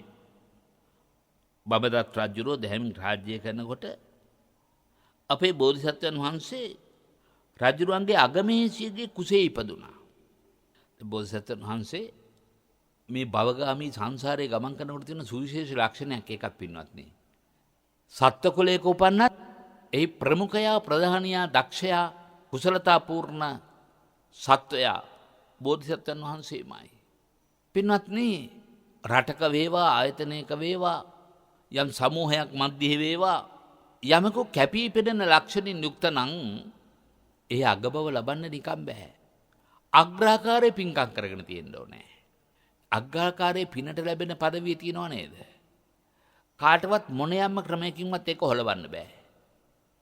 භාග්‍යතුන් වහන්සේ වදාරනවා අගපදවි ලැබෙන පින්කම් අග්ගස්ස දාතා මේදාවි අග්ග ධම්ම සමාහිතෝ දේව භූතෝ මනුස්සෝවා අග්ගප්පතෝ පමෝදති. දැන් මේක තෝරන්න ඉස්සෙල්ලා මම කියලා දෙන්න ඕන හැම අගතනතුරකටපත් වෙන අය පිනේ බලයෙන් අගතනතුරපත් වෙනව නෙවෙයි. මරවර බලයෙන්, වංචාවෙන්, කපටිකමින්, ගතේ හයියෙන්, කටේ හයියෙන් යම් තරතුරු වලටපත් වෙන අය ඉන්නවා. ඒ අය ගැන නෙවෙයි මේ කියන්නේ. ඒ අය හොලවන්න පුළුවන්. ඒ අය පුටුවේ නිර්පහරින්න පුළුවන්. මොකද ඒක ජනතාවට වැටහුණු කල්හි ජනතාව එරෙහිව ක්‍රියාත්මක වෙනවා. ඒ වෙනුවෙන් ප්‍රබල ලෙස හටන් වදිනවා. දැන් අග්ගස්ස දාතා මේදාවි ධනක් දෙනකොට අග්‍රාකාරයෙන් දෙනවනම් අපි ඉස්සර එහෙමයි. ගහකොළක ඉස්ලාම ඵලයක් ලැබුණත් එහි අග්‍රභාගයේ බුදුරජාණන් වහන්සේට සම්බුද්ධ පූජා පැවැත්තුවා. ධනක් දෙනකොටත් එහෙමයි. ඉඳුල් කරේ නෑ සම්බුද්ධ පූජාව පවත්වන තුරු. ඉඳුල් කලේ නෑ දම් පිළිගන්න තුරු. අග්ගස්ස දාතා හැමදේම අග්‍ර කොටස රසාවක් කළත් පළවෙනි වැටුපෙන් තෙරුවන් පිඳුවා. පළවෙනි වැටුපෙන් කුල දේවතාවුන් වහන්සේලාට පින් දෙන්න පින්කම් කළා. අපේ කිරියම්මාවරු දාන වේවා. එහෙම නැතුව අග්‍රශස්‍ය දාන වේවා. පින්නත් ඔබට හුරු පුරුදු පින්කම් ඒවා. ගෝවිතනම් පතක් කරලා කී අග්‍ර කොටස ජයශ්‍රීමා බෝරජානන් වහන්සේට පූජා කරන සිරිත හෙළයන් වශයෙන් අපිට කොච්චර කල් උරුමෙලා තිබුණාද? එච්චර විතරක් නෙමෙයි. අදත් බොහෝ ගෙවල් වල විවේක පාඩු තියෙන ඇත්තෝ වාසය කරන ගෙවල් වල ආහාරයට ගන්න කැම ටික හදාගත්තම හැමදාම පුංචි පාත්‍රයකට හරි අග්‍රභාගය උදේටත් වෙන් කළා දවල්ටත් වෙන් කළා. රැට ගිලම්පස පූජාව කළා. හැමදේම අග්‍රව සිද්ධ කරලා මං පින්නතුලට මේ පොඩි උපදේශයකුත් එක්කයි දෙන්නේ. ඔබ තමන්ගේ දරුවෝ තමන්ට වඩා අගතනතුරු වලට පත් වෙනවා දකින්න එක ලොකු බලාපොරොත්තුවක්. ලොකු ප්‍රාර්ථනාවක්. විභාගයකට වාඩි වෙන්න සූදානම් වෙනකොට වේවා පාසලට ඇතුළත් කරන්න වේවා ඒකාන්තයෙන් ඔබ ක්ෂීර පායාස දානයක් සකස් කරලා ලොකු දානමාන පින්කම් කරන්න වෙලාව නැත්තම් කරන්න පුළුවන් නම් බොහොම හොඳයි. අග්‍ර පින්කමක් කරලා ඒ ආනිසංස අනිත් අනිත්‍යවට බෙදන්න එපා. මේ පින්කමේ ආනිසංසය අග්‍රයි. මගේ භාග්‍යතුන් වහන්සේ වදාළ මේ බඩපදේ සත්‍යයක්මයි. ඒ නිසා මේ අග්‍ර පූජාවේ ආනිසංසය මගේ දරුවාට අග්‍ර තත්වයෙන්ම මේ විභාගය ජයගන්ට. රස්සාාවට යන දරුවට ඉස්සල්ලම මගේ දරුවටේ තනතුරේ ඉහළම තනතුර දක්වා පියමං කරන්න. මේ පින්කම හේතු වේවා වාසනා වේවා කියලා අධිෂ්ඨාන කරන්න. එච්චර විතරක් නෙමේ බාරයක් වෙන්න තෙරුවන් දෙවියන් විතරක් නෙමේ. මගේ දරුවා ගන්න පළවෙනි වැටුපෙන් ඉගෙන කියා ගන්න දරුවෙකුණත් කමන්නේ. මම දරුවා ඉගෙන කියාගෙන පළවෙනියට කවදා හරි දවසක පුංචියට හො රස්සාවක් කරනවා නම් එහි අග්‍රම වැටුප පින්කමක් කරන්නයි යොදවන්නේ. ඒ පින්කම කරන්නේ එහි අග්‍රභාගය දෙවියන්ට පින්පණුරක් වශයෙන් පූජා කරන්නයි. එහි අග්‍රභාගය දෙවියන්ට පින්පණුරක් වශයෙන් පූජා කරන්නයි. ඊළඟට සත්පුතු කුල පරම්පරාවක අපරමින් මියගේ ඥාතීන්ට පින් දෙන්නයි. ඔක්කොම අග්‍රපින්කම්. ඒකනේ අපි දරුවෝ හුරු පුරුදු කරන්න පින්නත් පුංචි කාලේ යන ලොකු වුණාම කවුරු වෙන්නද ආසා. ඉස්ලාම් රස්සාවක් කළා අපිට මොනවද දෙන්නේ? ඉතින් කියන අම්මට ගවුමක් ගෙනත් දෙනවා. තාත්තට සරමක් ගෙනත් දෙනවා. ඒක දරුවගේ අග්‍රදානයක්. ඒක බාරයක්. එසේම වේවා කියලා අදිෂ්ඨාන කර කර ඒකට රුකුල් දෙන්න ඕනේ. ඒකාන්තයෙන් එබඳු පින්කම් සසර අනාදිමත් කාලයක් කරගෙන ආපු ඇත්ත තමයි අදත් සමාජයේ යම් තැනකට ගියාද එතන කැපී පේන්නේ අර වගේ පින්කම් කළාය සංසාරේ. ඒ දැන අඳුර ගන්න ඕන තමන්ට ගෞරවය, තමන්ට ආදරය, තමන්ට භක්තිය ලැබුණේ පෙර සසර මම මේ පින්කම් කරපු නිසා. ඒ නිසා ලැබිච්ච පිනේ ඵලයේ භුක්ති විඳගෙන ඉන්නේ නැතුව තමන්ට යම් තනතුරක් ලැබෙන වහවහාම නැවත නැවතත් ඒ පින්කම් කරන්න ඕනේ. මම මේක කතා කරන්නේ සමාජයේ අගපදවි ලබන්න විතරක් නෙමෙයි. පින්නත් බොනේ තරම් අහලා තියෙන අග්‍ර ශ්‍රාවක මහා ශ්‍රාවක පදවි. ඒ අග්‍ර ශ්‍රාවක මහා ශ්‍රාවක පදවි ලැබීම සඳහා භාග්‍යතුන් වහන්සේ යමෙකුට විවරණ දුන්නාද? ඒ විවරණ දුන්නේම 7 දවසක් මහදම් පවත්වලා. අග්‍රදන් පවත්වලා තමයි අග්‍ර ශ්‍රාවක පදවි ලබන්නේ. අධ්‍යාත්මික වශයෙන් ගත්තත් එහෙමයි. ඒ නිසා භාග්‍යතුන් වහන්සේ යම් කුලයක උපන්නද, සත්ත්ව කුලයේ උපන්නත්, වටුවෙක් වෙලා වටු ජාතකයේ උපන්නත්, හාවෙක් වෙලා සස ජාතකයේ උපන්නත්, වෙන හීන කුලයක උපන්නත් ඒ කුලයේ ප්‍රධානියා භාග්‍යතුන් වහන්සේ. බලන්න ඕනම ජාතක කතාවක් දේශනා කරගෙන ගිහිල්ලා අගට කියන්නේ ඒකේ ඉන්න කතා නායකයා බුදු මම්ම වේදයි කියා වදාරා ජාතකේ නිමා වදාළසේක. දැන් අපි ආපහු කතාවට එමු. බෝසත්තුන් වහන්සේ කොහෙද ඉපදුනේ? බඹදත් රජුගේ අගමහිසියගේ කුසේ. බෝසත්තුන් වහන්සේගේ තරුණ කාලෙම පිය රජුව අභාවයටපත් වුණා. ඒ නිසා තරුණ ඉලන්දාරියාට රජකම බාර ගන්න සිද්ධ වුණා. සාමාන්‍යයෙන් අධ්‍යාත්මික ගුණවලින් ප්‍රවීණතාවයකින් තොරව තරුණයෙකුට අධිපතිකම ලැබුණොත් සංස්කෘත පණිවරුණන් කියනවානේ විනාශ වෙනවා කියලා.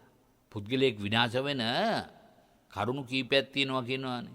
යෞවන ධන සම්පත්ති ප්‍රබුද්ධම විවේකිතක් ඒකයික මප්පේ නරතාය කිමු යත්‍ර චතුෂ්ටයම්. ඒ කියන්නේ යෞවනං ඉලන්දාරිකම ඉලන්දාරි කාලේදී ඔනරලා හිතට ගත්තොත් ඒකයි මේ කියන්නේ. ඉලන්දාරිට වගකීම් පවරන්න එපා කියලා නෙවෙයි. ඉලන්දාරිට වගකීම් පවරන්න ඕනේ.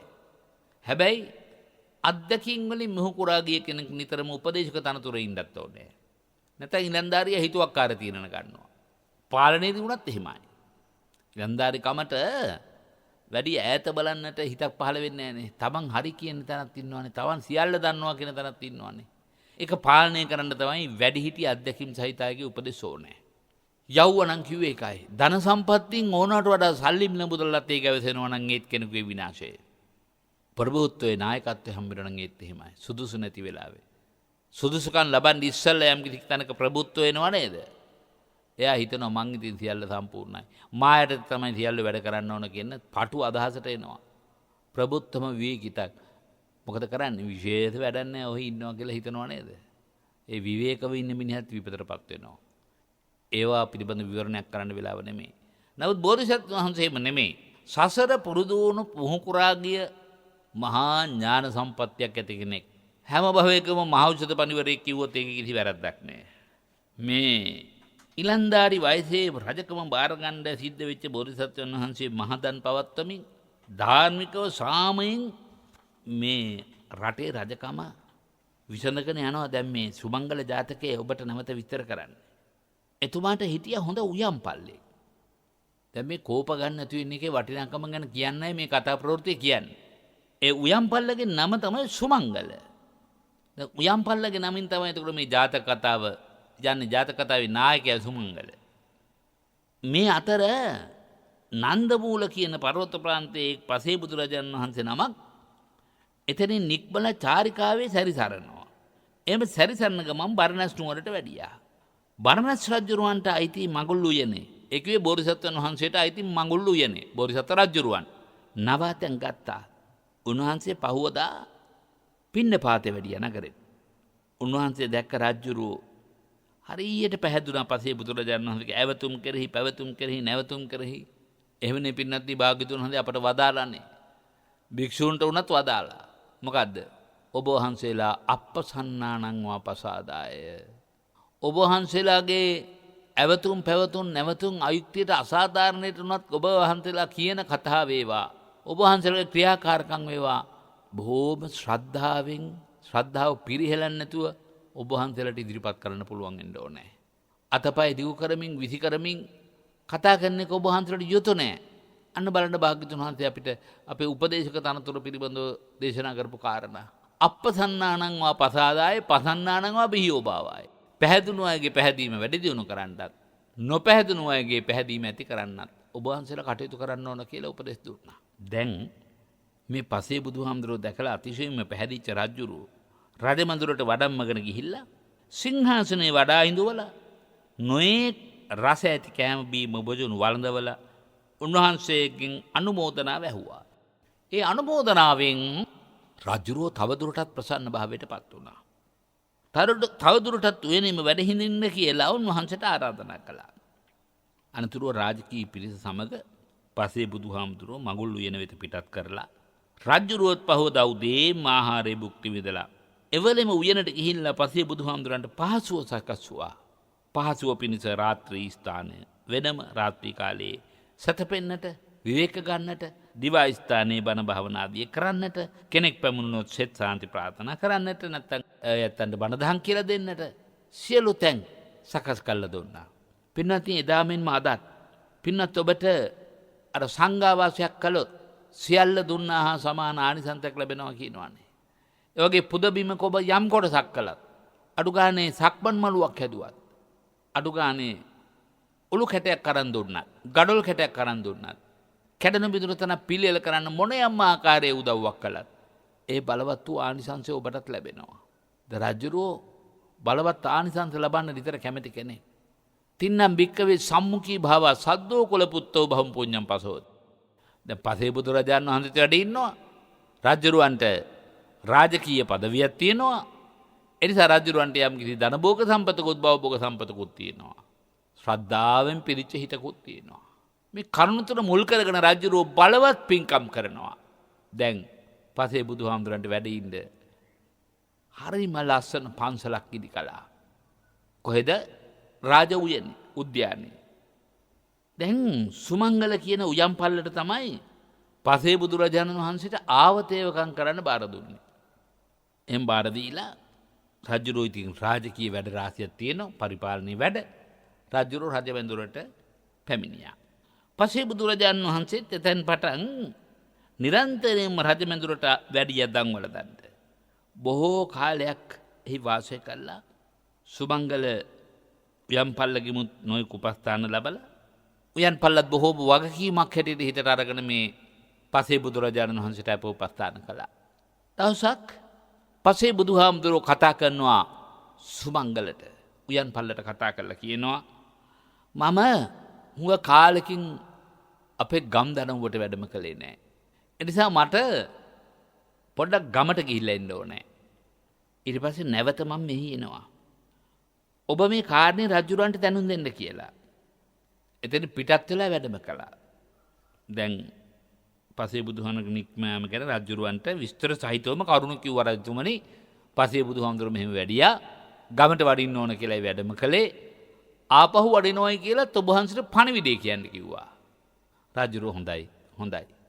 ඔබ අවශ්‍ය පහසුකම් සැලසුවාද කියලා අහලා ඉතින් ගමනට ඕනකට පහසුකම් සුමංගල උයන් පල්ලා පුළුවන් හැටියට ඉෂ්ට කළා කැපකරු දායකයෙක් හැටියට. පසේ බුදුහාමුදුරුවොත් ඒ ගමට ගිහිල්ලා දවස් කීපයක් එහි වාසය කරලා එක දවසක් හැන්දෑවේ ටිකක් කරුවල වැටිගෙන එන වෙලාවේ අර උයනට ආපහු වැඩම කළා. උන්වහන්සේ පැමිණිච්ච බව මොකුත්ම දන්නේ නැහැ සුමංගල උයන් පල්ලා. දැන් හැන්දෑ වෙලානේ. ඒ නිසා එයාගේ දවසේ වැඩ ටික ඉවර කරලා උයන තීච්ච වැඩ ටික ඉවර කරලා පන්සල අතුපතු ගාලා තමන් ගෙදර ගියා. ඒ යනකොට සුමංගල උයන් පල්ලගේ ගෙදරට අමුත්ත පිරිසක් ඇවිල්ලා. ඔය අතරේ එදා හැන්දෑවේ දැන් පසේ බුදුහාමුදුරුවෝ වැඩම කළානේ උයනට. පසේ බුදුහාමුදුරුවෝ පාසිවුරු තැන්පත් කරලා මඳ වෙලාව සක්මනේදීලා අර කැලෑව මැද පිහිටලා තිබිච්ච ගල් පුවරුවක් මත වැඩ ඉන්නවා දැන්. සුමංගලත් ගෙදර ගියාම තමයි අමුත්ත ඇවිලින බව දැනගත්තේ. ඉතින් එයා මහත් සතුටටපත් වෙලා අමුත්තන් සංග්‍රහ කරන්න ඕනේ. මස් ටිකක් ලබා ගන්න කල්පනා කළා. වෙලාව හැටියට ඊට පහසුම මග තමයි රජුරුවන්ගෙන් අබේදානෙ ලැබලා උයනේ නිදැල්ල හැදිරෙන මුවන් අතුරෙන් එකෙක් විද ගන්න තියෙනවා නම් හරි වටිනවා කියලා කල්පනා කරලා දුන්නත් රැගෙන රාත්‍රියේම දැන් උයන බලා ගියා. දැන් ඔබට හිතා ගන්නත් පුළුවන් මොකද්ද වෙන්නේ කියලා. දැන් පසේ බුදුහාමුදුරුවෝ වැඩ ඉන්න බව දන්නේ නැහැ හැබැයි. දුන්නට ඊතලෙකුත් යොදාගෙන සුමංගල දැන් මුවෙක් හොය හොය යන ගමන් මුවෙකුගේ සංඥාවක් දකින්න ලැබුණා. හෙමින් මේ සංඥාව ඔස්සේ අඩිතබමින් ඉදිරියට යනකොට පඳුරු අතර පසේ බුදුරජාණන් වහන්සේගේ රුව දැක්කා. හැබැයි ඉතින් ඉඳලා වහගෙන හිටියේ කවුද කියලා දන්නේ නැහැ. හිතනවා අන්න හොඳ මුව රාජයෙක් ඉන්නවා. අද හොඳ කෑමක් දෙන්නත් පුළුවන් කියලා හිතලා දුන්න ඇදලා ඉලක්කයට විද්දා. ඒකම පසේ බුදුහාමුදුරුවෝ හිස වහගෙනයි හිටියේ. හිත විවර කරලා බැලුවා. සුමංගල කියලා කතා කළා. තරහ ගත්තේ නැහැ, කෝප ගත්තේ නැහැ. පසේ බුදුහාමුදුරුවෝ හඳුනා ගැනීමෙන් ඉමහත් සංවේගයටපත් වෙච්ච සුමංගල දුවලා ගියා පසේ බුදුහාමුදුරුවෝ ගාවට. පසේ බුදුහාමුදුරුවෝ මැදලා කියනවා ස්වාමීනි ඔබ වහන්සේගේ වැඩම කිරීම ගැන මම දන්නේ නැහැ. මම මුවෙක් කියන හැඟීමෙන් ඔබ වහන්සේට විද්දේ. ස්වාමීනි මට සමා වෙන්න. පසේ බුදුහාමුදුරුවෝ මොකද කිව්වේ? සුමංගල කමක් නැහැ. මොනවා කරන්නද? එන්න. මේ ඇවිල්ලා මල් ළඟට ඇවිල්ලා ඊතලයේ ගලව ඉවත් කරන්න. බලන්න පසේ බුදුහාමුදුරුවෝ මොනතරම් නිවිච්ච හිතක් තියෙන කෙනෙක්ද කියලා. සුමංගලගෙන් ඉල්ලීම කළාම සුමංගල පසේ බුදුහාමුදුරුවෝ නැවත සැරයක් වැඳලා ඊතලය ඇදලා ගත්තා. වේදනාව ඉතාම බලවත්. ඒ වේදනාව නිසාම පසේ බුදුහාමුදුරුවෝ එතනදීම පිරිනුවම් පෑවා. මේ සිද්ධියෙන් යන් පල්ලා හරියට කලබලයටපත් වුණා. රජුරුවන්ගේ අත්‍යන්ත ගෞරවය දිනාගත්ත ප්‍රසාදය දිනාගත්ත පසේ බුදුහාමුදුරන්ට මේ අපරාධ කළේ. මේක දැනගත්තොත් රජුරුවෝ මට කීයටවත් සමාව දෙන්නේ නැහැ. රජුරුවෝ මේක නම් ඉවසන්නේ නැහැ. පසේ බුදුහාමුදුරන්ගේ ශ්‍රී ශරීරය එතනම තියෙද්දි වහා ගෙදර ගිහිල්ලා අඹදරුවොත් රැගෙන රටින්ම පලා ගියා. දේවතාවන්ගේ ආනුභාවයෙන් ඒ මොහොත තුළදීම පසේ බුදුහාමුදුරුවෝ පිරිනුවම් පෑසේකයි කියන පණිවිඩය මුළු නුවර පුරාම පැතිරුණා. අන්න රජුරුවන්ගේ උයනේ පසේ බුදුහාමුදුරුවෝ පිරිනුවම් පාලා වැඩ හිටපු පසේ බුදුහාමුදුරුවෝ පිරිනුවම් පාලා මුළු නගරේම වැස්සෝ එකම කෝලහලයක් කළා. අද වාගේ පසුදා නුවර වැස්සෝ උයනට කඩා වැදිලා පසේ බුදුහාමුදුරුවෝගේ සිරුරට දැක බලා කල්පනා කරනවා මේ පසේ බුදුහාමුදුරුවෝ හිටපු එකම මිනිස්සයා සුමංගල. මේක ඒකාන්තයෙන් උයන් පල්ලගේ වැඩක් කියලා උපකල්පනය කරලා සුමංගල නම් උයන් පල්ලා පසේ බුදුහාමුදුරුවෝ මරාදමා පලා ගියා කියලා රජුරවන්ට දැනුම් දුන්නා. රජුරෝ මහත් පිරිවර සමග උයනට ගිහිල්ලා බලලා හෙව්වා සුමංගල නැහැ. සතියක් මුළුල්ලේ ශරීර පූජා පවත්වලා මහත් සත්කාර සම්මාන කරලා සිරුර ආදාහනය කරලා ඉන් ධාතු අරගෙන සෑයක් කරවලා නිතර පුද පූජා පවත්වමින් දැහැමින් රාජ්‍ය කටයුතු කරගෙන ගියා. දැන් පින්නත් ඔබ දන්නවා සුමංගල රටේ නෑ. සුමංගල රටින් පැන ගිහිල්ලා අවුරුද්දක් ගත වුණා. ඊට පස්සේ ඔහු තමන් ගැන රජුරෝ දරන අදහස් මොකද්ද කියලා හොයලා බලන්න ඕන කියලා ආපහු තමන්ගේ නගරයට එන්නත් හිතාගෙන රජුරුවන්ගෙන් ලැබිච්ච අර තාන්නමාන වරප්‍රසාද හැංගවිලා ඉන්නකොට මොකොත්ම නැහැනේ. ඒ නිසා ආයෙත් රජුරුවන්ට කටුව ගහන්න පුළුවන්ද කියලා දැන් බලන්නේ. ආරංචි කල්ලා බැලුවා තමන් ගැන රජුරෝ දරන අදහස් මොකද්ද කියලා. හිතවත් එක ඇමතිකරවරයෙකුට කතා කළා කිව්වා ඇමතිතුමනි අපේ රජතුමා මං ගැන මොන වගේ අදහසක් දරන්නේද කියලා බලලා කියන්න පුළුවන්ද මට? ඒ ඇමතිතුමත් රජුරුත් එකට විවේකව ඉන්න වෙලාවක උයන් පල්ල ගැන ඇහුවා. රජුරෝ මොකුත්ම කතා කළේ නැහැ. කිසිවක් ඇහුන්නේ නැහැ වගේ රජුරෝ නිශ්ශබ්ද වුණා. ඇමතිතුමා ඉතින් වෙන මොකුත් කියාගන්න විදියකුත් නැහැ. එතන පිටත් වෙලා සුමංගලට කිව්වා සුමංගල වචනයක්වත් රජුරෝ කතා කළේ නෑ. එහෙමද. දැන් ඔන්න තවත් අවුරුද්දක් ගත වුණා. දැන් හරිනම් රජුරෝ කෝපාවිෂ්ඨ වෙලා මට ඕක ගැන මතක් කරන්න එපා කියලා කියන්න එපා. රජුරෝ කෝප ගත්තේ නෑ. බලන්න කොච්චර වටිනවද කියලා. තවත් අවුරුද්දක් ගත වුණා. දෙවැනි අවුරුද්දේදී සුමංගල වෙස්වලාගෙන තමන්ගේ රටට පැමිණිලා අර ඇමතියටම කිව්වා ආපහු දැන් අහලා බලන්න මොකද්ද දරන අදහස කියලා. ආයෙත් නිශ්ශබ්ද වුණා. කමක් නැහැ දැන් ආයෙත් ගියා. අවුරුදු 3ක් ගත වුණා. තුන්වෙනි අවුරුද්දේ කල්පනා කරනවා වෙන දෙයක් වෙච්ච ආවේ. අමුදරුවත් එක්ක යන්න ඕනේ. මම අපේ රටට කියලා ආවා. ඈතේ ඉඳලා නිකන් විමසලා බලනකොට රජුරුවන්ගේ යම මිගි වලින් රජුරුව මෘදු බව තේරුම් ගත්ත ඇමතිතුමා සුමංගලත් එක්ක රජවාසලට ආවා. රාජකීය දොරටුව ළඟ සුමංගල නවත්තලා රජුරුව වෙත ගිහිල්ලා සුමංගලගේ පැමිණීම ගැන දැන් මේ ඔබට කතා කරන්නේ කෙනෙක් මොන යම්ම වරදක් කරතත් වරද කරුවෙකුට පවා පාලකයා ක්‍රියාත්මක කළ යුතු කෙසේද කියන කාරණාව කියන්නයි පින්වත්නි. සුමංගලගේ පැමිණීම ගැන රජුරවන්ට දැනුම් දුන්නා. රජුරු එවලේ මොහු තමා වෙතට කැඳෙව්වා. දැන් අවුරුදු දෙකක් මගුත් කිව්වේ නැහැ. දැන් සුමංගල කුමක් නිසා මගේ පුණ්‍යක් ශ්‍රේෂ්ඨ වූ පසේ බුදුහාරු මැරුවද කියලා ඇහුවා. දේවයන් වහන්සේ මම මේ මැරීම කළේ පසේ බුදු මරනවා කියලා හිතාගෙන නෙවෙයි. වෙනත් කටයුත්තක් කිරීමේ යටියෙන් එහි ගියාම මම වැරදීමකින් මේ පාප කර්මයට කරගැහුවා කියලා විස්තර කළා. එකක්වත් වසන් කළේ නැහැ. රජුරෝ මේක අහගෙන ඉඳලා එහෙනම් ඔබ බී වෙන්න එපා. වාසය කර. ආයෙත් යන් පල් තනතුරු දීලා යාට පවරලා ඇමතිවරයා රජු අමතලා අහනවා. ඒක බලා හිටපු ඇමතිතුමා දෙවෙනි ඔබතුමා අවස්ථා දෙකකදී සුමංගලගේ ගුණ අසා සිටි නමුත් ඔහු ගැන වචනයක්වත් කිව්වේ නැහැ. එසේ වුණත් ඒ තුන්වෙනි වර එයාගේ ගුණ අහලා ඒ මොහොතේම කැඳවලා කරුණ විමසා බලලා අනුකම්පාව දැක්ුවේ. එසේ කලේ කුමක් නිසාද කියලා ඇහුවා. ඔන්න අපේ කිපීම සම්බන්ධව කාරණාවට දෙන උපදේශය මතු කරන්නයි මට ඕනකම තිබුණේ. රාජ්‍යරුව අර ඇමතිතුමාට කියන පුතේ බලන්න කතා කළේ පුතා කියලා. ඇමතිතුමාට පුතේ කියලා කතා කරනවා. පුත්‍ර ස්නේහය. රාජ්‍යරුව පියෙක් වශයෙන් හැමෝම සැලකුවා ඒ කාලේ. පුත කිපුණු පමණින් කිසිවෙකුට දඬුවමක් නියම කිරීම රජෙකුට ගැලපෙන්නේ නැහැ. දැන් බලන්න පෞගේ කාලේ අපේ රටේ ඉලන්දාරියෙක් රටේ ජීවනාලිය තරුණ පරපුරයි කියන කාරණය අපි දන්නවා. ඉලන්දාරියෙක් යම් මිල්ල අහඬනකොට උද්ඝෝෂණය කරනකොට මරා දැම්මා. රාජ්‍යරුව විතරක් නෙමෙයි එහෙමනම් වගකීමක් පවරන හැම මිනිහටම මේකේ වගකීමක් තියෙනවා. ඒ නිසා මම මුලින් නිශ්ශබ්ද ඉඳලා තුන්වෙනි වර සුමංගලයා කෙරෙහි මගේ සිතේ වූ මෘදුභාවයේ මමම තේරුම් අරගෙන කැඳවගත්ත මම මගේ හිත හරියට පරීක්ෂා කළා. මේ පිළිබඳව ලස්සන ගාථා පන්තියක් තියෙනවා. ඒක දැන් විස්තර කරන්න අපට කාලය ලැබෙන්නේ නැහැ.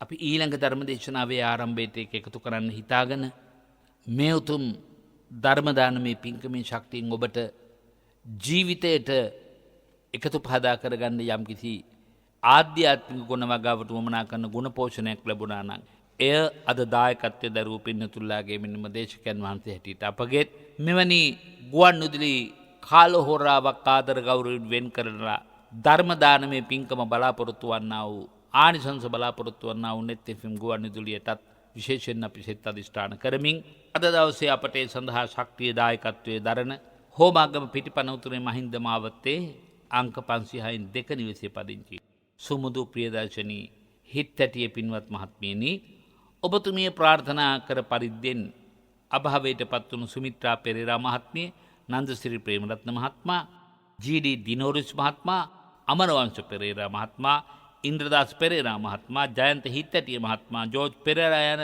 පින්නැති මහත්වරු පිරිසටත් එම්.ආර්. රන්මැණිකේ පින්වත් මහත්මිය ඇතුළු පවුලේ මියගිය සියලු ඥාතීන්ටත් මේ උතුම් මහා පුණ්‍ය ශක්තිය ධර්මදේශනාව ආරම්භයේ සිහිපත් කළාමින් තම ආත්මෙත් සිත් යොදවා කරගත් පින් කඳක් ලෙස අනුමෝදන් වෙත්වා අනුමෝදන් වෙත්වා අනුමෝදන් වෙත්වා පතිරූපදේශ වාසික ඉපිද තව තවත් දහමට ලංව දහමේ ගුණ පෝෂණය කරගෙන අමා නිවනින් නිවන ගමනක යෙදෙන්නට ඒ සම්බුදු පිරිසටත් ඔබ හැමටත් පවුලේ සුදීවත් හැම දෙනාටමත් ශක්තිය ලැබේවා. එතෙක් පින් නැති ඔබ හැමතෙම නිදුක් නිරෝගී සුවය වේවායි ප්‍රාර්ථනා කරමින් මටද නිදුක් නිරෝගී බව ඉක්මන් සුවය හා උතුම් ධර්ම අවබෝධය ප්‍රාර්ථනා කොට තිබෙනවා. ලංකාවාසී ලෝකවාසී හැම දෙනාටමත් සිතක් සුවයක් වේවායි ඉත සිතින් ප්‍රාර්ථනා කරනවා. ඒ සකල ප්‍රාර්ථනා සිද්ධ වෙත්වා දහම් නදට සවන් පත්යමු කළ අප්‍රමාණ දිව්‍ය සමූහයාද මේ පින් බලයෙන් සුඛී භාවයට පත්වේවා කියලා ප්‍රාර්ථනා කරමු. ආකාශට්ටාච බුම්මට්ටා දේවා නාග මහිද්దికා පුඤ්ඤන්තං අනුමෝදිත්වා චිරං රක්칸තු සම්මා සම්බුද්ධ ශාසනං චිරං රක්칸තු සම්මා සද්ධම්ම දේශනං චිරං රක්칸තු සම්මා සම්බුද්ධ ශාවකන්ති. ඔබ හැමත සම්මා සම්බුදු සරණයි. සම්මා සම්බුදු පිහිටයි. සාධු සාධු සාධු. මෙත්නෙත් පාමුල ධර්මානුශාසනාවයි එලෙස නිමාවට පත්වනේ. කොතරම් අපේ හිත රැකගත යුතුද? තැනුවා නම් තම හිත තැනුවාමය. හිත තනවා ගැනීමේදී අපි ඇතැම් විට සිදු කරන්නා වූ දේවල් හිත තැනුවායයි කියා අපි රැවටුනාට හිතේ ශ්‍රද්ධාව, ආදරය, දයාව, කරුණාව, මෛත්‍රිය නැත්නම් මෙත්තා, කරුණා, මුදිතා, උපේක්ඛා කියන සතර බ්‍රහ්ම විහරණ මතුවන්නට හේතු වෙලා තිබෙනවාද කියලා හිතට තට්ටු කරලා අහන්න පුළුවන් දේශනාවකයි ඔබ ශ්‍රවණය කළේ. අපි සාකච්ඡාවේදී අපේ ගෞරවනීය නායක හාමුදුරන් වහන්සේගෙන් තවත් ඒ පිළිබඳ විස්තර සවිස්තරාත්මකව අනුශාසනා ලෙසින් ලැබමු. එතෙක් මෙත්නෙත් පාමුල සමග රැඳෙන්න ඔබට ආරාධනා කරමින් පූජනීය වන්දනීය කැටවල හේමාලෝක අපේ නායක හාමුදුරන් වහන්සේට නිදුක් නිරෝගී දීර්ඝායුෂ වේවා, උතුම් වූ ධර්මාවබෝධයේ පිණිස මේ කුසල් පාරමී වේවායි කියා ප්‍රාර්ථනා කරමින් මෙත්නෙත් පාමුලෙන් කෙටි විරාමයක් ලබනවා.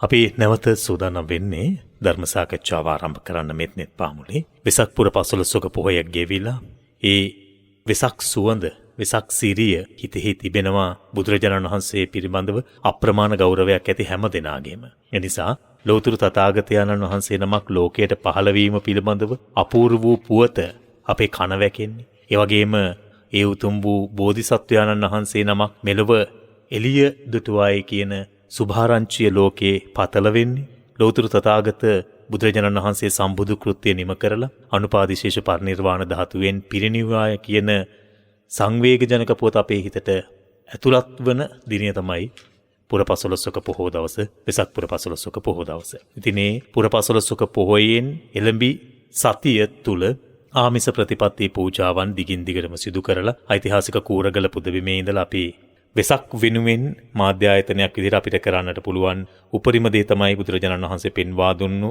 මේ උතුම් වූ ශ්‍රී සද්ධර්මය සමාජගත කරන්න.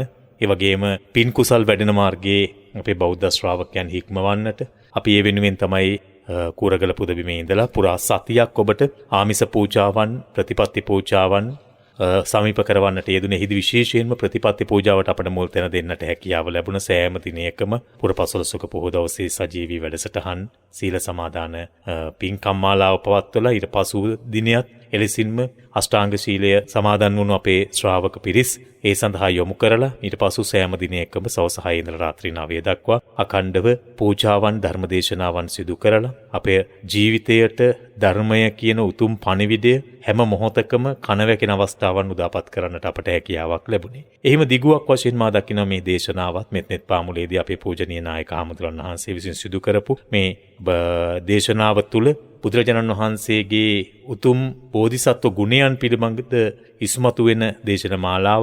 ඒ වගේම අපේ භවය තුළ විවිධ භවවලදී නැත්නම් අපේ එක එක උත්පත්තීන් වලදී අපි ක්‍රියා කරන ආකාරය, සසරේ යෑමට හේතු වන, සසරේ නිවීම පිණිස හේතු වන ආකාරය මනාව පැහැදිලි වෙන දේශනා මාලාවකුයි ඔබ දිගින් දිගටම ශ්‍රවණය කරන්නේ. ඉතින් මේ හැම දෙයකින්ම මතුවන්නේ උත්තරීතර පුරුෂ රත්නයක් ගොඩනැංවීම උදෙසා, ගොඩ නැගීමට Tamanට ලොකු කටයුත්තක් තමන් වෙනුවෙන් කරන්නට තිබෙනවා කියන උතුම් පණිවිඩය.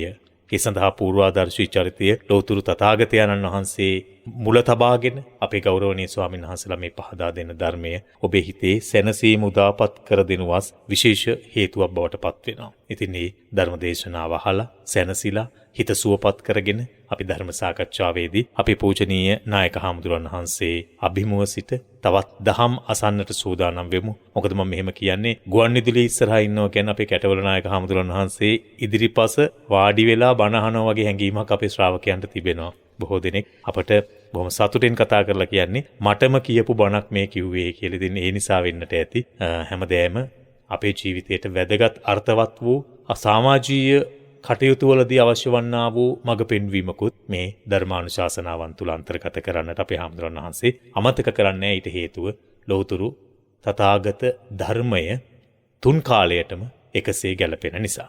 අපි ධර්ම සාකච්ඡාව ආරම්භ කරන මොහොතේ නැවත වාරයක් පූජනීය වන්දනීය කැටවල හේමාලෝක අපේ නායක හාමුදුරුවන් වහන්සේව බොහොමත්ම ගෞරවයෙන් ශ්‍රද්ධාවෙන් මෙත්නෙත් පාමුල ධර්ම සාකච්ඡාව වෙනුවෙන් පිළිගනු ලබනවා. උන්වහන්සේට නිදුක් නිරෝගී දීර්ඝායුෂ වේවා කියලා වැඩසටහන සාකච්ඡාව ආරම්භ කරන මොහොතේ ප්‍රාර්ථනා කරමින්ම සාකච්ඡාව ආරම්භ කරන්නටයි සූදානම් වෙන්නේ. හාමුදුරනේ බුදුරජාණන් වහන්සේ පිළිබඳ අපරිමිත ගුණයනුයි අපි පහුගිය සතිය පුරාවටම වැඩි වශයෙන් ආමිසෙන් ප්‍රතිපත්තියෙන් සිහිපත් කරන්නට යෙදුනේ. වෙසක් පුර 15ක පොහොය කේන්ද්‍ර කරගෙන අපට අර පෙරදා තිබුණු වෙසක් අසිරිය ආමිස පැත්තේදී දකින්නට ලැබුණත් ප්‍රතිපත්ති මාර්ගයක ගමන් කරන්නට බොහෝ දෙනෙක් පෙළඹී සිටියා. ඒ අපට අපේ පින්කම් ඔස්සේ දැක බලා ගන්නට හැකියාවක් ලැබුණා. ඉතින් මේ හැම විටම හැම මොහොතකම අපි සිහිපත් කළ යුතු දෙයක් තමයි අපට මේ ලැබිලා තිබෙන මනුෂ්‍ය ජීවිතය කොයි මොහොතේ නිමාවටපත් වෙනවාද කියන කාරණය අපි දන්නේ නැහැ.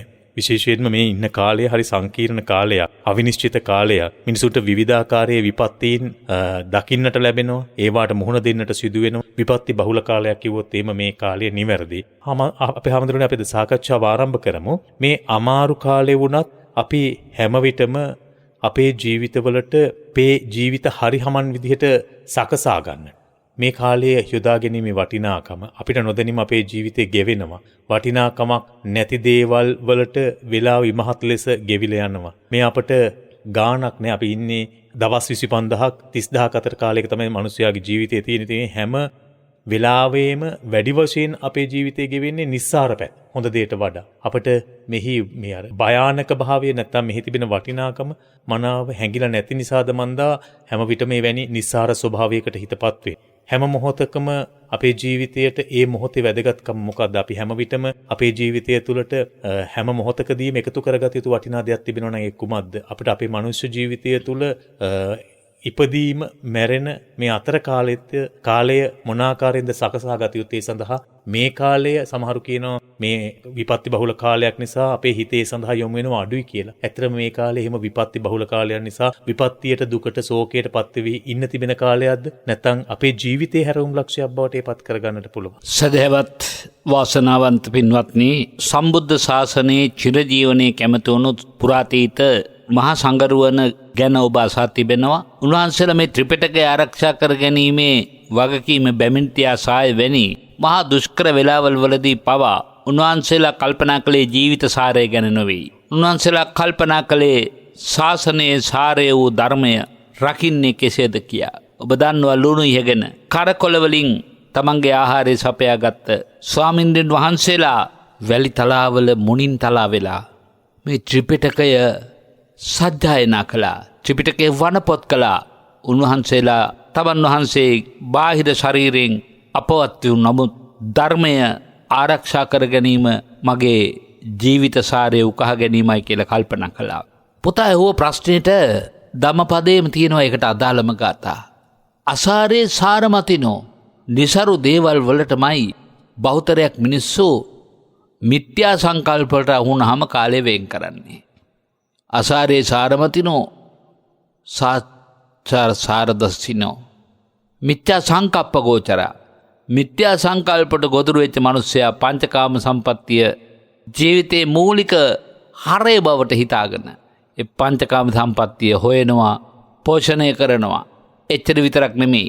දූ දරුවෝ වේවා, ඉඩකඩම් වේවා, ගෙවල් දොරවල් වේවා, යාන වාහන වේවා, ඉමක් කොනක් සීමාවක් නැති තරම් එපිටට ජීවිතයේ අවසන් හුස්ම පොද දක්වා සමහරු මේ මෙලොව අතහැර දාලා යන નિසරු දේවල්ම සොයමින් සාරවත් දේ අතහැර ජීවිතය ඊටාම හිස් සතින් අවසන් කර භයානක ආකාරයට ජීවිතේ දුම්නසින් අන්තිම වෙලාවේ ජීවත් වෙනවා.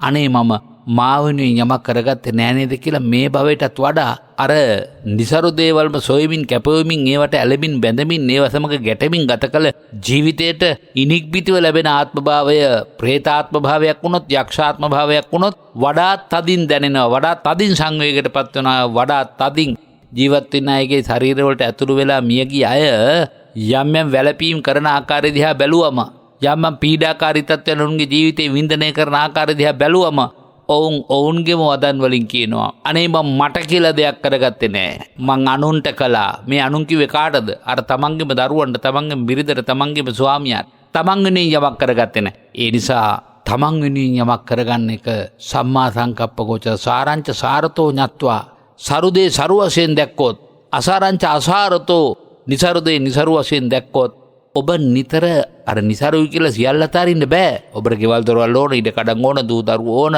සමාජ පැවැත්මක් ඕන, යුතුයතුකම් කරන්න ඕන එක හැබෑව. එහෙමයි. නමුත් 50% වෙන් කරගන්න. ජීවිතේ හරියට කළමනාකරණය කරන්න.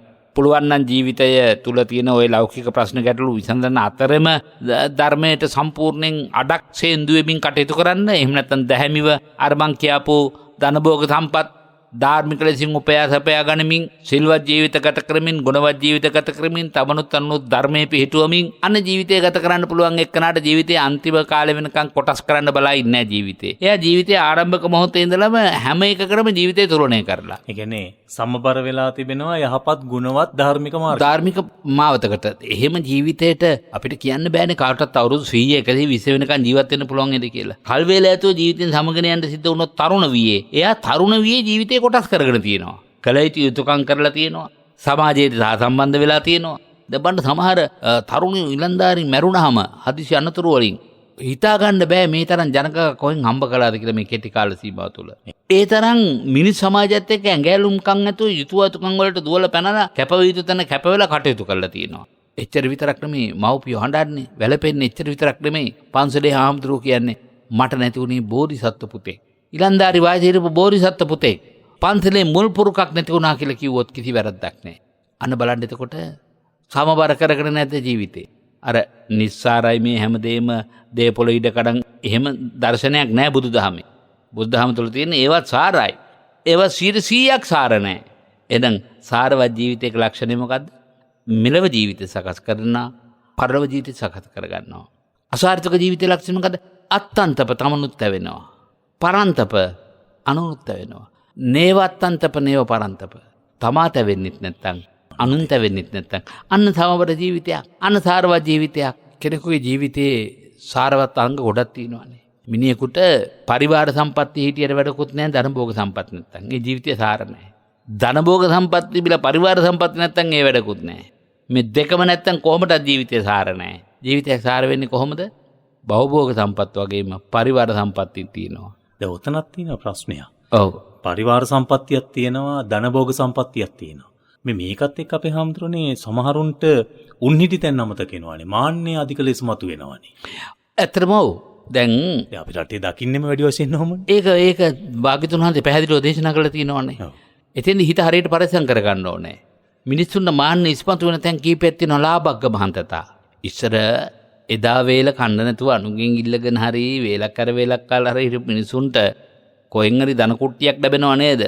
යුක්තියෙන් හෝ අයුක්තියෙන් අසාධාරණයෙන් හෝ සාධාරණයෙන් නිදානයක් හම් වෙනවා ගෙහෙම.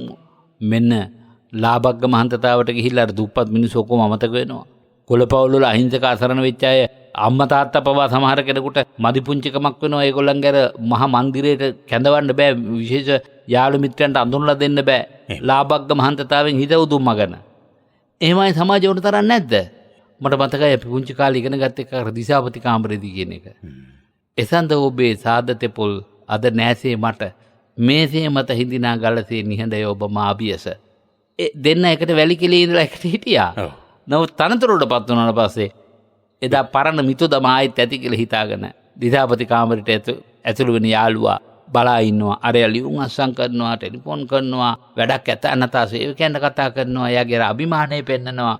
අර යාළුවා අසරණව අහිංසකව බලා ඉන්නවා. එයාට පේනවලු බිත්තියේ ඇති සේයාරු 1 2 බී බලයි. ඔබේ වතේ මොකුත් සිනා පොදක් නැති මා දිහා ඔච්චමට බලනවා වටේ තියෙන පින්තූර. එහෙමේවා ජීවිතේ ඔබටත් අත්දැකීම් ඇති. ඒ නිසා සමහර වෙලාවට ඔබ කියලා නැද්ද ලුණු ඉහගෙන බත් ටික කෑවත් වතුර ටික බීලා පටියක් අද කරගෙන නිදාගත්තත් අපි ලොකු කන් තියෙන මිනිස්සු ළඟට යන්නේ නැහැ. ගිහින් පාඩම් ඉගෙන ගත්තා. ඉස්සර අපේ ගෙදරින් කාපු බීපු අපෙන් පොල් බෑව ඉගෙන ඉල්ලගත්තෝ. අපේ මිරිස් කරල් ටික ඉල්ලගත්ත. ඒගොල්ලන්ට දැන් මුලාමතකයි. ඒකට කාර්යයක්. අපි දැන් යන්නේ නැහැ ඒගොල්ලෝ ගාවට. බලන්න මාන්නෙන් හිත උතුම්ම ගත්ත ලාභේ ඉදිරියේදී බුදුබණ කොච්චර සක්‍රීයද? ලාභග්ග මහන්තතා. ඊළඟට කෝ පරිවාර මහන්තතා. ඉස්සර ගමේ නැන්දලා මාමලා ආච්චිලා සීයලා බාප්පලා කුඩම්මලා එකට එකතු වෙලා හිටියා. ඒගොල්ලෝ ගම්බද මිනිස්සු, දුප්පත් මිනිස්සු. බාප්පේ කියාගෙන ගෙට කොට වුණා. පුංචි පුතේ කියෙව්වා. ගමම ඥාතීන් වුණා. දැන් එයා ලොකු තනතුරක්. දැන් එයා ගෙදෙට්ට එන්නේ පොඩි මිනිස්සු නෙමෙයි ලොකු මිනිස්සු. දැන් ගමේ පොඩි නෑදෑයන්ට ගෙදෙට්ට එන්න විදියක් නැහැ. ඒගොල්ලෝ ඉන්නවද නැද්ද කියලා පේන්නේ නැති ලොකු බැම්මක් ගහලා. අර සම්භාවනීය ලොකු මිනිස්සු විතරයි ගෙදෙට්ට කොට වෙන්නේ. මොකද උනේ පරිවාර සම්පත්තියෙන් හිස උදුම්ම ගත්තා. මට දැන් පොඩි මිනිස්සු නෙමෙයි රාජරාජ මහා මාත්‍යයන්ින් පවා මයිගෙට එනවා දැන්. ඕක මේ ගිහියන් විතර නෙමෙයි පැවිද්දන්ටත් වෙන එකක්. දැන් පැවිද්දන්ට මුල පටන් ගන්නකොට ඉන්නේ ගමේ මිනිස්සු ටිකනේ. පස්සේ ටිකක් කල් යනකොට දේශපාලනයට ගිහිල්ලා ඊළඟට ලොකු මැති ඇමතිවරු වෙනවා යනකොට ගමේ මිනිස්සුන්ට අපේමන්ට් එකක් දාන්න ඕනේ. නායකහරු හම්බෙන්න. ඒත් පාන්සකුල් වලට තහනම් ආරාධනා කරන්න. දානමානත් එහෙම හැම එකටම යන්න විදිහක් නැහැ. වෙලාව නැහැ බිසි. ඒ කියන්නේ පොඩි ස්වාමීන් වහන්සේලා කීප නමක් වඩම්මන්නම් කියලා එක්ක එහෙමයි එක්ක එහෙමත් නැහැ. එහෙමත් නැති දැන් ඕන තරම් තියෙනවා. මම මේ කතා කරන ධර්මකාරණා අත්දැකීමෙන් දන්න දායකයෝ ඕන තරම් ඇති. දායකා ඕන තරම් ඇති. ඔය අපේ හාමුදුරුවෝ අපිට ගමේ වෙච්ච දේම බලලා කියනවා වගේ. දැන් අපේ හාමුදුරුවෝ රට ගිහිල්ලා ඇවිල්ලා. ඇහෙන කලක් දැන් ලොකු සල්ලිකාරයෙක්. දැන් රට රාජ්‍ය වල මිනිස්සු එන්නේ. ගමේ මිනිස්සු ගණන් ගන්නෑ. එහෙම දන්න හාමුදුරුවෝ මගේ අත්දැකීමෙන් තියෙනවා. ඕන තරම්. අපේ ගමේ නායක පන්සලේ නායක හාමුදුරුවෝ ඉන්නවා අපේ ස්වාමීන් වහන්සේ. ඔස්ට්‍රේලියාවේ වැඩ ඉන්නේ. හැබැයි ලංකාවට එන්නේ ඔස්ට්‍රේලියාවෙන් බොහෝ දේවල් එකතු කරගෙන ලංකාවේ මිනිසුන්ගේ අපේ දායකයන්ගේ ගෙවල් වලට ගිහලා බෙදලා දෙන්න. ඔව් දැන් මට ඊත් මම හම්බෙන්න ආපු දායක මහත්තයෙක් කිව්වා අපේ හාමුදුරනේ අහවල් හාමුදුරුවෝ අපේ බංග්ලාදේශ වලට වැඩිය. දැන් අපි ලංකාවට ආපු ගමන් අපි කණ්ඩායමක් ගියා ගමට තාම දුප්පත් අයට මාසෙකට 2500 ගානේ ශිෂ්‍යත්වයක් දෙන්න. නැති බැරි අයට. එහෙම හාමුදුරුවෝ ඉන්නවා. මම මේ කතා කරන්නේ අතේ ඇඟිලි ගන්න බොහොම චූට්ටයි අර වගේ මාන්නාදික හැඟීමෙන් යුක්ත හාමුදුරුවෝ ඉන්නේ. හැබැයි ඉතින් ඒ ඉන්න ස්වල්ප ස්වාමීන් වහන්සේලා සමාජයේ මාධ්‍යයේ මේ බොහෝ තැන්වලදී මිනිසුන්ගේ ඇස ගැටෙනවා. ඇස ගැටෙනවා. මිනිසුන්ගේ අප්‍රසන්නයි එතකොට මිනිසුන්ට. අර ප්‍රසන්න වූ දුප්පත් මිනිසුන්ට හිතකාමී වූ හාමුදුරුවෝ වගේ නෙවෙයි. දැන් ඔබ වහන්සේගේ සතිය දේශනාවේ සිහිපත් කළා දේශපාලඥයන් නිසා ඉහළට එසවුණු ස්වාමීන් වහන්සේලා ඇතැම් වෙලාවට අද හොයාගන්නත් නැහැ. නෑ. දැන් ඒගොල්ලෝ ලබන්න ඕන ටික ලබලන තියෙන්නේ. දැන් ආයෙත් ඒවා ලබන්න පුළුවන් කාලයක් වුණොත් ඉස්මතු වෙයි. සමාජ ප්‍රශ්නකදී නෑ. නෑ. ඒගොල්ලෝ දැන් මේ වෙලාවේ යුක්තියට අයුක්තියට කතා කළොත් වෙන්නේ Tamanට ලැබිලා තියෙන දේවලුත් ආපහු ගත්තොත් මොකද කරන්නේ? දැන් මම අහගෙන එක මිනිහෙක් මාධ්‍යයක කියනවා ආම්දුරු මෙච්චර ප්‍රමාණයක් කොළඹට එකතු වුණා. නිදහස් පන්තිරේට. අපවත් කරන්නයි කියලා ඉල්ලන්නේ කළුවේ කරන්නේ. අපවත් කරන්නයි කියලා ඉන්න ඔන්න මහා සංඝයාට මේ රටේ සමහනෙවුන්ගේ හිතේ තියෙන තැන. මේ රට එදා හිටන් පේරුණේ රැකුණේ කේසර සිංහයෝ වාදීප සිංහයෝ නිසා මිගෙට්ටුවත්තේ ගුණානන්ද හාමුදුරුවෝ නිසා කඩාපොළ හාමුදුරුවෝ නිසා වාරේපොළ සුමංගල හාමුදුරුවෝ නිසා ඒක අපේ මිනිසුන්ට කොච්චර අමතකද කියලා බලන්න. අද මේ තරමට හරි මේ රටේ පාලකයාගේ දරදඬු ගතිය නම්මිශීලී කරන්න යම් ප්‍රමාණයකට හේතුුනේ සංඝයාගේ මැදිහත් වීම නේද? මහානායක ස්වාමීන් වහන්සේලාගේ නියෝගය නේද? සංඝ ආඥාව නේද? දැන් අපි බලමු. එකකට ඔහොම උන්ට සංඝ ආඥාවක් නිකුත් නොකරම බෑ. බලන්න ඔබලා සංඝ ආඥාව නැතුව වැඩ කරපලා බලන්න කියලා ඒක ඉක්මවා ගියේ. ඉතින් ඒ නිසා ඒ කියන්නේ මාන්නය නිසා විනාශ වෙනවා. මාන්නේ නැතිකම නිහතමානී භාවය නිසා මිනිසුන්ට ලං වෙනවා. ඇත්තටම ඒකට නියම වචන ඇත්තටම අනතිමානී. දැන් නිහතමානී බව කියන්නේ රහතන් වහන්සේලාට එන එක. එහෙමයි සර්. අනතිමානී කියලා කියන්නේ අපට එන එක. සාමාන්‍ය මිනිසුන්ට. අපි අනතිමානී වෙන්න අපි ඉතින් ස්වභාවිකව එන වචන ටිකට කමන්නේ නැහැ. නමුත් මේක තමයි ඇත්ත ස්වභාවය. ඉතින් බලන්නකො ඒ තත්ත්ව සමහර අපේ ස්වාමීන් වහන්සේ මාන්නය පිළිබඳ කතා කරනකොට සමහර දේවල් කතා කරනකොට සමහර අය කියන දේ තමයි මාන්නය පොඩ්ඩක් තියෙන්න ඕන. නැත්තම් අපිට අපේ කරේ යන්නේ ඉන්නේ. මාන්නය ටිකක් මාන්නක්කාරී ස්වභාවය අපිට ආභරණයක්. මේක හිත රවටා ගැනීමක්ද? ඒ තුල හානියක්ද තියෙන්නේ? එතකොට ඒ කියන්නේ පොඩ්ඩක් හරි තියෙන්නේ. හානියක් නැහැ. ඒක තියෙන්න ඕනේ. ඒ මාන්නේ කියනක වෙනම එකක්. දැන් අපේ තාත්තා නැත්නම් අප්පච්චි එක ළමයි ඇඟේ ගොඩ වෙලා කතා කළේ නැහැ. අප්පච්චිට පුදුම බයක්. තාත්තට පුදුම බයක්. ඉස්කෝලේ වමනාවකට කතා කළෙත් ගමනක් යන්න කතා කළෙත් අම්මටයි. අම්මලාවා තමයි තාත්තට පණිවිඩය. තාත්තටත් ඉතින් අම්මත් එහෙම එකපාරට ඇඟට පැනලා ඕයි මේ ළමයා ගමනක් යන එහෙම කියන්නේ නැහැ. අද වගේ. මේ ඔයා දන්නද වැඩක් මේ ළමයාගේ හරි කරදරේනේ. ඒ මොකද්ද? මේ ළමයි වගේක් යනවා කියනවා යාළුවෙකුගේ පින්කම් ගෙදරක ඉතින් යන්නද කියලා අහනවා මං කෝ මන් දන්නේ තාත්තගෙන් අහන්න කියලා. තාත්තා අහන කොහෙද? පල්ලේ වෙලට යනවා කියන්නේ. මොකේද යන්නේ? කී දෙනෙක් යනවද?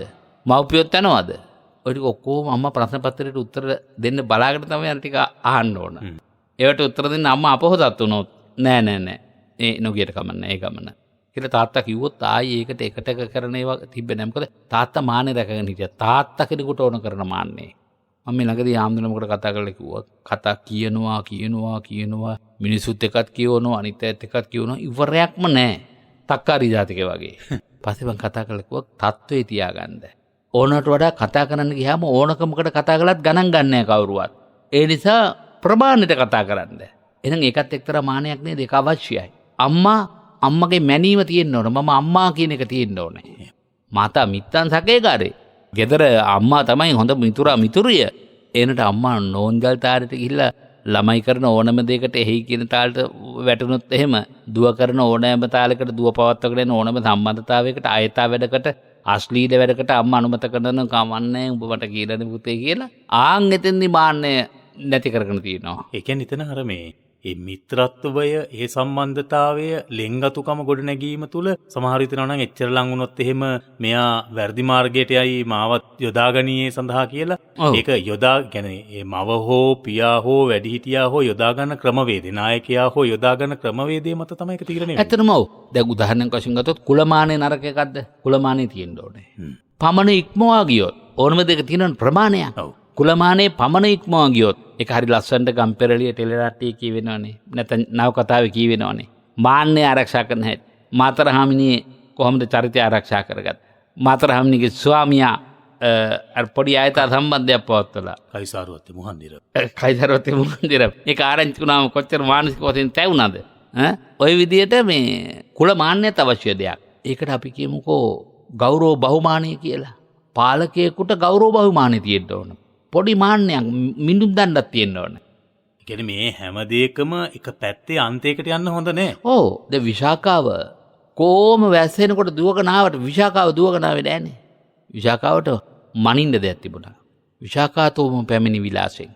ඇගේ ගමන් විලාසය තුළ තිබුණ ස්ත්‍රී රත්නයක ලක්ෂණ. ස්ත්‍රී රත්නයක ලක්ෂණ. එතකොට රජුරෝ රජයඳුමින් තරසීගත් කල්ලි දුවන්නේ නම් රජුරවන්ට හොඳ නැහැ කිව්වා. මේ බුදුහාමුදුරුවෝ වදාළේ. කොච්චර දේවල් තියනවද මාන්නේ අවශ්‍ය කරන තැන්. දැන් අපි මලගෙදරකට යනවා කියලා හිතමුකෝ හාමුදුරුවෝ. දෙමිනිස් ඔක්කොම ගොක්රෙන් හදනවා බුලත් පිටකුත් කාගෙන. හාමුදුරුවෝත් ගල් ගෙඩියක් උඩින්ද ගත්තොත් කොහොම හිටියේද? කොහොමද සේතන් උන්නේ? අර වැඩි හිතවත්කම් නිදා ගන්න නෝන්ජල් වෙන හාමුදුරුවෝත් ඉන්නවනේ. පුටුවට රෙද්දක් දාන්න ඕනේ රෙද්ද දාන්න ඕනේ. එයයි තමන්ගේම තත්ත්වය තමන්ම නැති කරගන්න එකනේ. ගුරුවරයාට තියෙනවා ගුරු ගෞරවය කියලා එකක්. අනේ ගෞරවය කියන එක මානයක්. එතකොට හොඳ මාන්නයයි නරක මාන්නය දෙකක් තියෙනවා. දැන් පැහැදිලිද අපි දෙකම විවරණය වුණාද හොඳට? ඒ නිසා ඒ දෙකේ භයානක භාවය නැත ඒ දෙකේ විපාකේ මොන වගේද? අතිමානේන කුකුරෝ කිව්වනේ. බල්ලෙක් වෙනවා. ඕනට වඩා මාන්නාදික වුණොත් මුලාමත කරලා හිටියොත් එහෙම ඒ මනුස්සයාට ඊළඟාත් භවවල ඒ මිනිස්සුන්ගේම යටත් සත්තු හැටියට ඉඳගෙන උන්ට මෙහෙවර කරන්න සිද්ධ වෙනවා. ගොඩක් වෙලාට ඉතින් මිනිස්සුන්ට ළඟම සතා සුනකයා. ඒ නිසා වෙන්න සුනකෙක් වෙනවා කියන්නේ.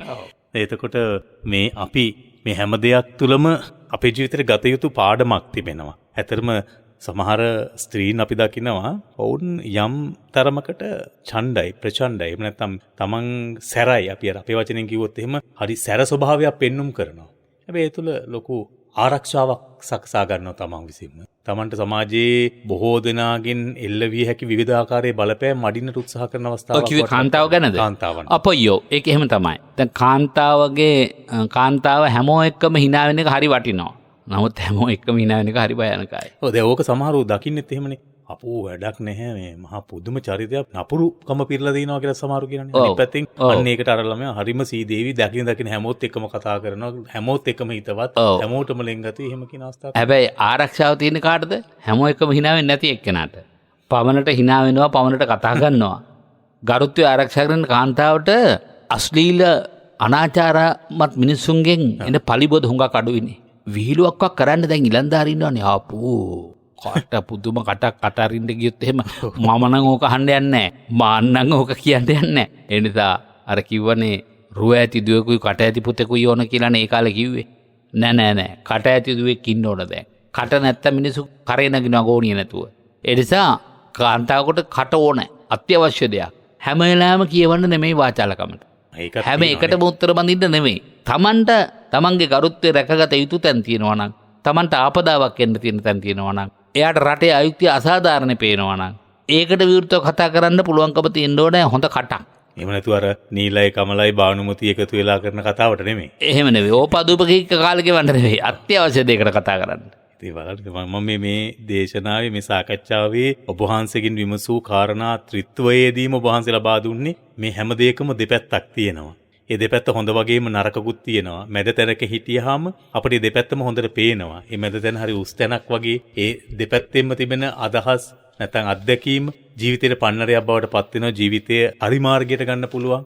ඉතින් මේවා සමාජගත විය යුතු පණිවිඩ ධර්මයේ සමහර දැන් මාන්නය කියන එක ගැන අපි එක පැත්තකින් විතරනේ සෙය්‍යමාන සරිසමාන හීනමාන කියන තැනින් තෝරලා දෙනවා. ඔව්.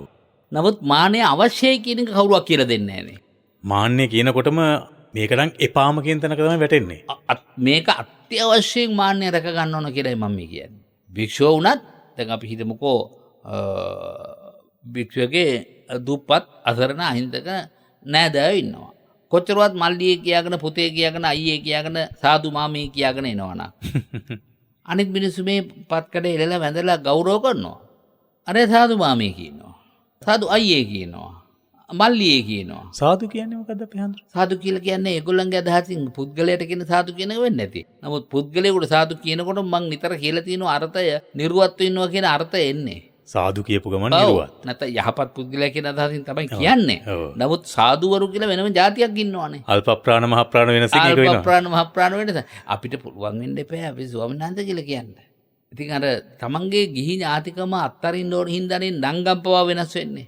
ඉතින් ඒක හාමුදුරුවෝ කියලා දෙන්නේ නැහනේ. එතකොට ස්වාමීන් වහන්සේලාත් එක්ක යම් දුරස්ත භාවයක් තබාගෙනද ගිහියාව අසුරු කරන්නේ. නෑදෑය විශේෂයෙන් නෑය වේයයි මීයයි තුන්දෙනා මේක වගේනේ. නෑය ඕනට වඩා ළඟට ගත්තොත් ඒකේ විපත ඒකාන්තයෙන්ම භික්ෂුවට එනවා. මොකද තමුන්ගේකම හින්දා ගෞරවෙ නැතුව යනවානේ. තමන්ගේකම හින්දා බය නැතුව යනවානේ. එතකොට භික්ෂුවට මාන්නයක් තියාගෙන ජීවත් වෙන්න බෑ. දායකයන් තියෙන ගෞරවයට වඩා ගෞරවයක් තමන්ගේ කියන පරම්පරාවේ නෑදෑ ඉන්නේ උන් තියෙන්න එපාය. ඒක නැති කරගන්න තියෙන්නේ අපි. මේ අපේ කෙනා කියලා එහෙම වෙනව ගොඩක්. එහෙම වෙනවා. මේ අත්දැකීම මේ බණහන හැම ගමකම ඉන්න මිනිසුන්ට පොදු එකක්. තේරුණාද? දැන් එතකොට මේ අපේ හාමුදුරුවෝ මේ මගේ ස්වාමීන් වහන්සේ එහෙම කියන තැනක අපි එතකොට ඒ හැඟීම නිසා ලෙන්ගතු භාවය නිසා අපේකම නිසා එලෙසින් කටයුතු කිරීම තුළ පවද්ද රැස් කරගන්න. පවක් ඇත්තටම. ඒකනේ මේ කියන්නේ. අපි සාසනයට යමෙක් ඇතුළත් වෙනවා කියලා කියන්නේ එයා සාසනයට අයිති කෙනෙක්. එහෙමයි. එයා අපට නෑදෑකම් කියන්න පුළුවන් කෙනෙක් නෙමෙයි ඊට පස්සේ. ඒ කියන්නේ බුදුරජාණන් වහන්සේට සුද්ධෝදන රජතුමා කිව්ව තමන්ගේ වංශිකයෙක් කෙනෙක් කොහම නෑ මේ බුද්ධ වංශය කියලා කිව්වේ ඒ නිසා වෙන්නේ. ඔව් ඇත්තටම පුතේ මං ගරුත්වය රැක ගන්නවා කියනකොට මම කියන්නේ ඉස්සර අපේ පරණ ගෙවල් වල එළි වෙනකම් පිරිත් තිබුණානේ. එහෙමයි. එතකොට හාමුදුරුවන්ට වැඩි ඉන්න වෙනම ගයක් නැති වුණොත් කාමර දෙකක මෙට්ට දාලා උන්වහන්සේට රාත්‍රී ඉන්න හදලා දෙනවා. කොහොමද වැසිකිලි හදන්නේ? ලෑල්ලි ටිකක් දාලා වලක් කපලා ඒකට පස් පුරවලා වටේ පොල්ල තුරු කුල්ලලා ඒකට වතුර ටික ගන්න භාජනයකට අයිනින් වතුර පුරවලා වැසිකිලි හැදුවේ එහෙමයි. ඒ කියන්නේ යන වැසිකිලියට මහාමුදුර යන එක හරි නෑ. දැන් හාමුදුරුවෝයි මෙහෙණින් වහන්සේලායි පන්සලේ ඉන්නවට වඩා වැඩි වාර ප්‍රමාණයක් හුඟක් උන් ඉන්නේ කොහෙද? ගෙවල් වලට ගිහිල්ලානේ. ගරුත්වයක් තියනවාද? යන්නේ නැතන රේදිල්ලන්න පුළුවන්ද? කුස්සියෙත් ගිහින් ඉඳ ගන්නවා. වංගෙඩි උඩත් ඉඳ ගන්නවා. හිරමනේ උඩත් ඉඳ ගන්නවා. ඇයි හාමුදුරුව අපේනේ? තත්ත්වේ නැති කරගෙන. ගරුත්වය නැති කරගෙන. ඒක රැකෙන්න ඕනේ. Tamanට තත්ත්වයක් නැති වුණාට කමක් නැහැ. පොදුවේ සාසනයේ තව කෙනෙකුට තියෙන තත්ත්වය ආරක්ෂා කරන්න ඕනේ. ඉතින් මේ තත්ත්වය රැකගෙන ආරක්ෂා කරගෙන මේ බුද්ධ ගෞරවය නැත්තම් බුදුරජාණන් වහන්සේගේ ආර්ය මහා සංඝරත්නය එදා ඉඳන් මේ දක්වා පැවත ආපු රටාව ඛණ්ඩනය කරගෙන නෑ හාමුදුරුවෝ නම් මෙහෙම ඉන්නෝය කියලා ගිහියන් විසින් පනවන යම් යම් කොන්දේසි තියෙනවනේ වර්තමාන සමාජයේ. ඒ ස්වාමීන් වහන්සේලා ඉස්සර හිටපු ස්වාමීන් වහන්සේලා එහෙම නෑ. ස්වාමීන් වහන්සේලා ඉන්නෝනේ මිනිස්සු එක්කමයි මිනිස්සු අතරමයි මිනිස්සු එක්කම කාලා බීලා දානේ වළඳනවත් නෙමෙයි දැන්. කාලා බීලා එකට වැටිලා නිදා ගන්න මට්ටමට ස්වාමීන් වහන්සේ ඉන්න ඕන කියලා සමාජගත වෙනවා. ඔව් දැන් ඕකේ ඕකත් වරදවා තේරුම් ගන්න නරකයි. දැන් අර පුතා කිව්වා වගේ අපේ සමානාම්දුරට දුප්පත් ගෙවල් වලට බඩු මුට්ටු ටික අරගෙන ගිහින් දෙනවා. ඒ අපේ මිනිස්සු ටික රැකගන්න තරුණාන්තයට ඇති හැකි යමක් නැත්තම් ඒක ගිහින් දීලා එන එක ඒක මාන්නය තියාගෙන මේ උඹලා පන්සලට එන්න ඕන මේ ටීවී කාර්යෙත් එන්න ඕන ඔක්කොම ඇල්ලුවාට පස්සේ තමයි කැමරාව මම මේක දෙන්නේ කියලා ඒ බොළඳ තැනට එන්න හොඳ නැහැ. ඔව්. එතනත් ප්‍රසිද්ධිය බලාපොරොත්තු වෙන ප්‍රසිද්ධිය. ඒකත් මාන්නයක්. එහෙමයි. මම දෙන දේ කවුරුවත් දැනගන්න ඕනේ. ඒක මං දුන්නා දුන්නු දේ දීලා ඉවරයි. අපේ මිනිස්සු දුන්නට වඩා නම කියනකම් අහගෙන ඉන්නවානේ. ඒක නම කියන එක හෝ පින් දෙන එක හෝ පිළිගත් එක්කෙනාගේ යුතුකමක්. අපි බලාපොරොත්තු නොවිය යුතුයි ඒක. එහෙමයි. දුන්න දේ ඉවරයි. ඒක තමයි බෝධිසත්ව ගුණය. එතකොට හාමුදුරුවෝ කියන්නේ ගමේ මිනිසුන්ගේ දුකට පිහිට වෙන්න ඕන සැපතට වඩා. අපේ හඳුනට එතන හොඳ තැනක්.